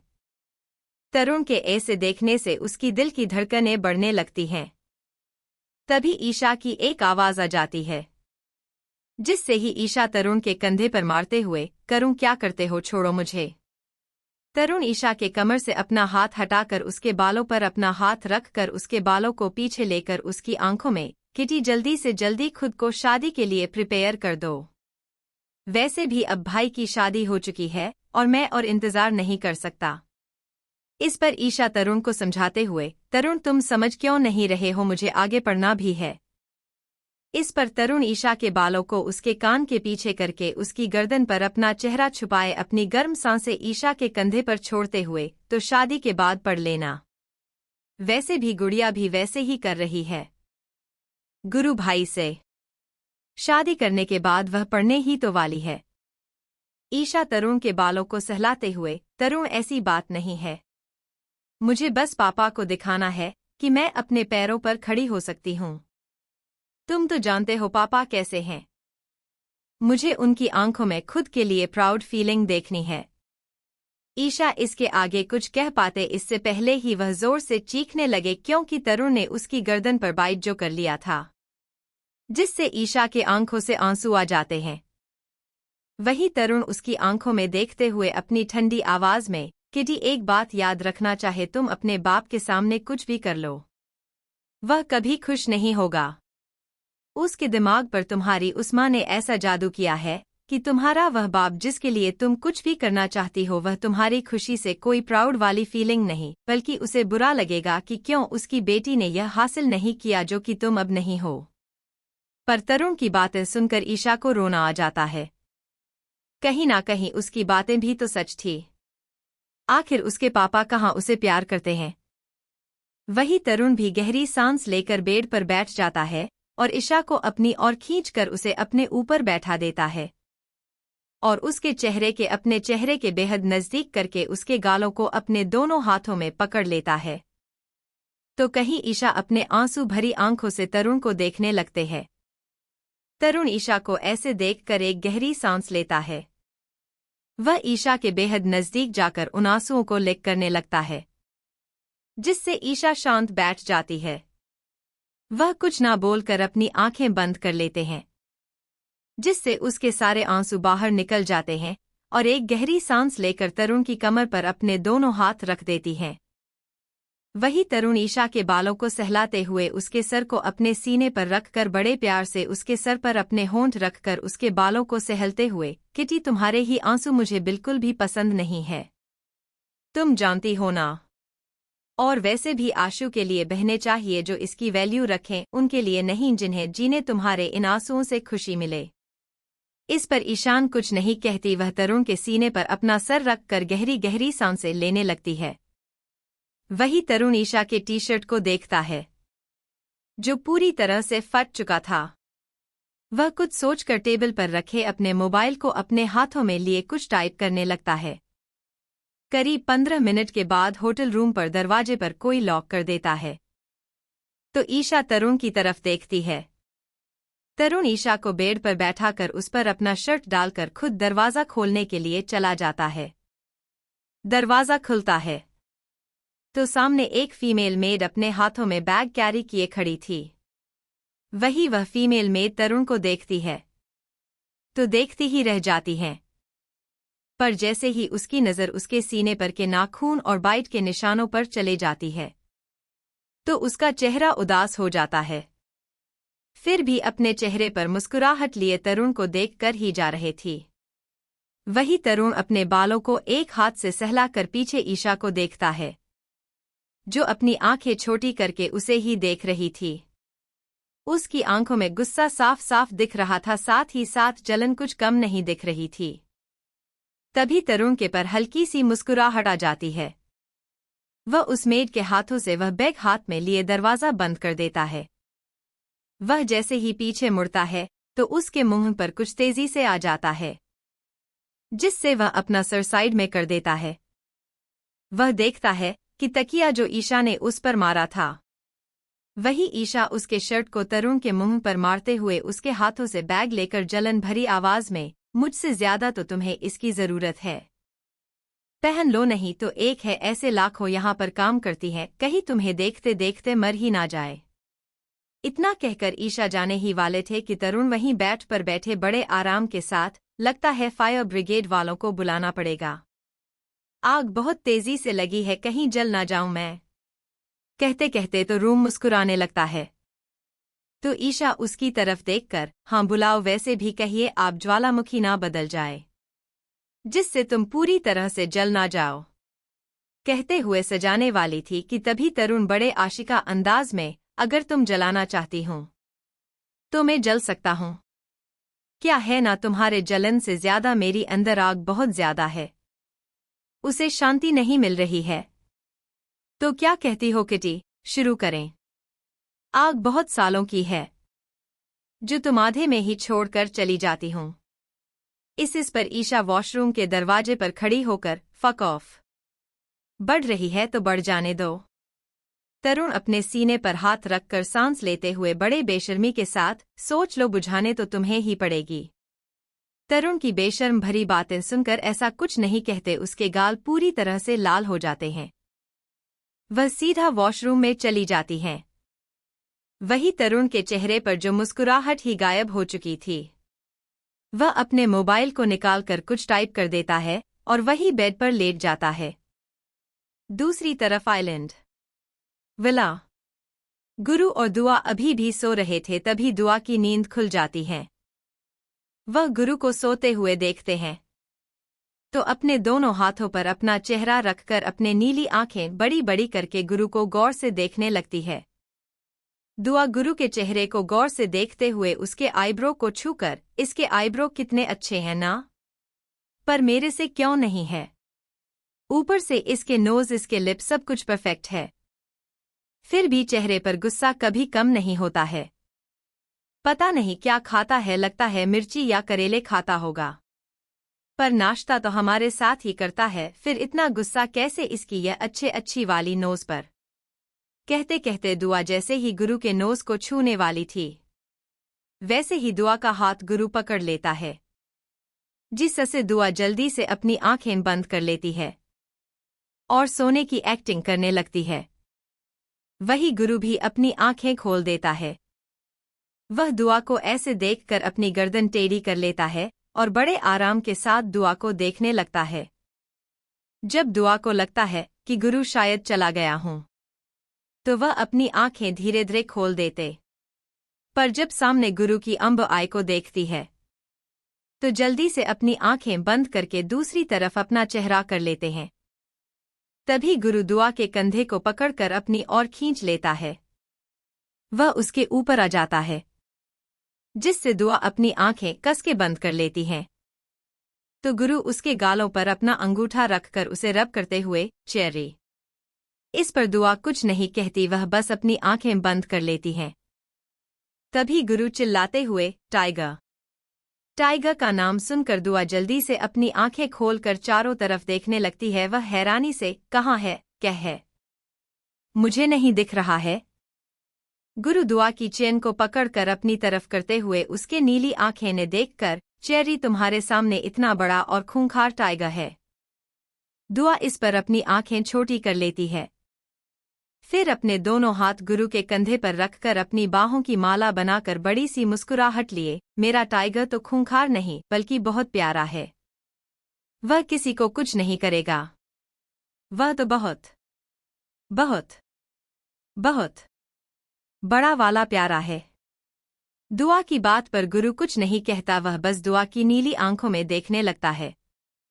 गुरु को सोचकर दुआ की आंखों में देखकर अपनी गर्दन टेढ़ी करके, चेरी बेबी, थिंक अगर यही टाइगर एक खूंखार से भी बहरेम टाइगर बन गया तो। गुरु कैसे अजीब बातें सुनकर बेफिक्रे साथ, I know, I trust you. मेरे लविंग टाइगर कभी भी खूंखार टाइगर में नहीं बदलेगा, क्योंकि वह हमेशा ही प्यारा है और प्यारा ही रहेगा। इंसान सब कुछ बदल सकता है, पर अपनी आदत नहीं बदल सकता। और मुझे पता है आपकी आदत तो सबको प्यार देना है। हाँ मानती, थोड़ा सा गुस्सा करते हो, पर किसी को मार नहीं सकते ना। गुरु दुआ की बात को सुनकर कुछ सोचते हैं। वह बिना किसी एक्सप्रेशन के, चेरी सच कहा है, तुमने इंसान आदत कभी नहीं बदल सकता। एक बार अगर किसी को आदत लग जाए तो वह कभी भी छुट्टी नहीं है। बट ट्रस्ट उसी जगह पर रखा जाता है जो कभी टूटता नहीं। कभी कभी हमारा भरोसा भी टूट जाता है, तो सोच समझकर ही ऐसे फैसले लेने चाहिए। वही गुरु बातें तो दुआ को कुछ समझ नहीं आती है, बस वह ना समझे मैं गुरु को देखने लगती है। गुरु इतना कहकर बुआ के ऊपर से उठकर वॉशरूम की तरफ चला जाता है। वही दुआ वहीं पर बैठे बैठे टीवी ऑन कर देती है। नहीं, गुरु वॉशरूम में जाकर शावर के नीचे खड़ा होकर अपने हाथों की मुठ्ठियां बना लेता है। वह उस मुट्ठी को दीवार पर मार देता है और अपनी मुट्ठी को देखकर बड़ी अजीब तरह से चेरी चेरी चेरी तुम्हारे भगवान से अब दुआ करो कि मेरी सच्चाई तुम्हारे सामने ना आए। गलती से मेरी सच्चाई है आई। और कहते कहते गुरु शांत हो जाता है। उसके हाथों से हल्का हल्का खून आने लगता है, जिससे वह पूरी तरह से नजरअंदाज करके शावर के पानी में अपनी आंखें बंद करके खुद को शांत करने की कोशिश करने लगता है। करीब 15 मिनट के बाद वह रूम में आ जाता है, तो दुआ वॉशरूम चली जाती है। वही गुरु न्यूज चैनल ओपन कर देता है। चैनल पर कुछ देखकर गुरु के चेहरे पर एक अजीब सी मुस्कुराहट आ जाती है। सामने और किसी के नहीं, गुरु मतलब VIP की न्यूज आ रही थी, जिसने मेशो के सारे शेयर्स उसकी प्रॉपर्टी अपने नाम करवा दे और साथ ही साथ मेशो के गायब होने की भी खबर आ रही थी।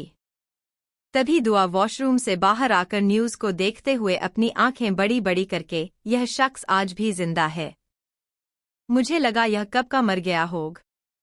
गुरु जो न्यूज को देखकर हल्का हल्का मुस्कुराए जा रहा था, वह जैसे ही दुआ की आवाज और उसकी बात सुनता है तो उसकी आंखें छोटी हो जाती है। फिर भी एक गहरी सांस लेकर, चेरी तुम किसकी बात कर रही हो? दुआ गुरु के साइड में आकर बैठे हुए अपने बालों पर से टॉवल को खोलते हुए, यह VIP इसी की बात कर रही हूं। पता नहीं कब मरेगा। गुरु दुआ की बात सुनकर एक गहरी सांस लेकर उसके हाथों से टॉवल को लेकर उसके बालों को पूछते हुए, क्या तुम इस VIP को जानती हो? अरे ऐसा क्या इसमें किया है जो मेरी चेरी किसे मारने की ख्वाहिश कर रही? इस पर दुआ सामने देखते हुए बेफिक्रे के साथ, जहाँ तक मैं जानती हूँ तो पूरी दुनिया इसे जानती है। आपको पता है, जब मैं इटली में थी ना, तब ना पापा कह रहे थे कि उनके बिजनेस में कुछ प्रॉब्लम हुआ था, और यही इस VIP ऐसे नहीं बर्बाद किया। मुझे तो इससे बहुत नफरत है। अगर मेरे सामने आ गया ना तो मैं सच में उसका सर फोड़ दूंगी, नहीं उसके मैं बाल निकाल दूंगी। नहीं नहीं, इससे तो अच्छा मैं क्या करूं? HMMM। हाँ, एक काम करती हूँ, इसके ना बैक साइड पर इतने डंडे मारती हूँ ना, इतने डंडे कि यह पूरा लाल हो जाए। पता नहीं कहाँ छुपे बेटा है। एक दिन मिले ना मुझे तो सच में ऐसे में इतना मारने वाली हूँ ना कि इससे अपनी नानी याद आ जाएगी। क्या कहते हो, जाए या अच्छा रहेगा? कहते कहते दुआ आंखों में चमक लिए गुरु को देख रही है। वही गुरु सिर्फ दुआ की बातें सुन रहा था, समझ नहीं आ रहा था कि वह क्या बोले। क्या उसे दुआ पर चिल्लाना चाहिए, गुस्सा करना चाहिए, या एक अच्छे पति की तरह उसकी हाँ में हाँ मिलाना चाहिए? क्योंकि एक तरफ तो उसका VIP रूप है और दूसरी तरफ उसकी चेरी के सामने एक प्यारा पति है। गुरु सिर्फ अपना सर हिला देता है, तो दुआ उसके दोनों हाथों को पकड़कर बड़ी सी मुस्कुराहट लिए, जब मैं उसे मारूंगी ना तो आप भी मेरा साथ देना, हम दोनों उसे मारेंगे, बहुत मजा आएगा। वैसे भी आप बहुत अच्छे फाइटर हो, तो आप मुझ भी बहुत आसानी से मार सकते हो उसे। और आप उसे कैसे मारोगे बताओ ना? गुरु की शक्ल ऐसी हो चुकी थी, उसका मन कर रहा था कि अब वह कहीं जाकर अपना सर फोड़ दे। उसे समझ में नहीं आ रहा था कि वह क्या ही कहे। वह बस अपना सर हिला देता है।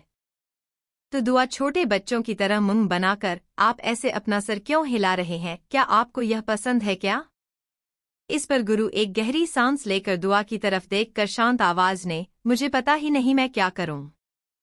गुरु की बात पर दुआ उसके दोनों गालों को पकड़कर बड़े प्यार से समझाते हुए, मुझे पता है आप बहुत मासूम है, आपको यह सब नहीं पता होगा, पर मुझे पता है क्या करना। हम ना पहले ना उससे गर्म तेल में डालेंगे, फिर उसे बाहर निकालकर उसके ऊपर नमक डाल देंगे। दुआ का प्लान या उसकी बातें सुनकर गुरु से बड़ी अजीब तरह से देखने लगता है। वही दुआ जब गुरु को देखती है तो ना समझे में, आप मुझे ऐसे क्यों देख रहे हो?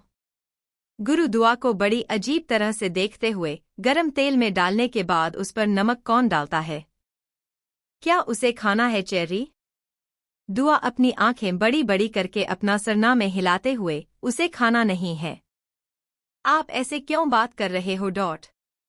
मैंने टीवी में देखा था एक इंसान को ना गर्म तेल से निकालकर ना उसे बहुत मारा था और फिर उस पर नमक डाला था। मैं इतने भी बुरे नहीं हूं कि मैं उसे मारूं। बस उसको गर्म तेल से बाहर निकालकर सिर्फ उस पर नमक यह तो डालना है। इस पर गुरु दुआ को समझाते हुए, चेरी कोई भी इस दुनिया में बुरा नहीं बनता है। बस हालात, कुछ मजबूरियां की वजह से उसे बुरा बनना पड़ता है। क्या पता VIP भी बहुत अच्छा हूं, बस कुछ वजह की वजह से वह बुरा बन गया हूं। दुआ जल्दी से अपना नाम हिलाकर दोनों हाथ कमर पर रख कर छोटे बच्चों की तरह मुंह बनाकर, नहीं, उस जैसा घटिया इंसान कभी भी अच्छा नहीं हो सकता है। आपको पता है, पीहू ने मुझे एक बार बताया था कि VIP एक नंबर का घटिया इंसान है। उसके ना 10 नहीं, बहुत सारी गर्लफ्रेंड है। और पता है, वह ना एक नंबर का निहायती बदतमीज इंसान है। गुरु दुआ के मुंह से खुद की ही बेइज्जती सुनकर पूरी तरह से इरिटेट हो चुका था। वह दुआ को बेड पर बैठा कर चिल्लाकर, जस्ट शट अप चेरी। गुरु ऐसे चिल्लाने से दुआ के आंखों से मोटे मोटे आंसू आने लगते हैं। वह अपने आंखों में आंसू लिए गुरु को देखने लगती है। तब जाकर गुरु को समझ में आ जाता है कि वह गुस्से में दुआ पर बहुत जोर से चिल्लाया था। दुआ को इस सब की आदत नहीं थी। वह गहरी सांस लेकर खुद को जैसे तैसे शांत करके पीछे घूम जाता है। 2-3 बार खुद को शांत करे वह दुआ की तरफ देखने लगता है, जो अपने घुटनों में अपना चेहरा छुपाए रो रही थी। गुरु अपने सर पर हाथ रखकर अपने सर को दबाते हुए खुद से ही अपने मन में, दुनिया में खतरनाक से खतरनाक काम करना आसान होता है, पर एक बच्ची को संभालना बहुत मुश्किल है। पता नहीं मेरी चेरी कब बड़ी हो जाएगी। कहते कहते गुरु एक गहरी सांस लेता है और दुआ की तरफ बढ़ जाता है। वही दुआ छोटे बच्चों की तरह अपना चेहरा घुटनों में छुपाए सिसक रही है। बड़े से बड़ा शख्स जो काम नहीं करता वह हमारी दुआ ने कर दिखाया। गुरु के ही सामने गुरु की बेइज्जती कर दी, मानना पड़ेगा उसे। Happy Dhanteras all of you guys.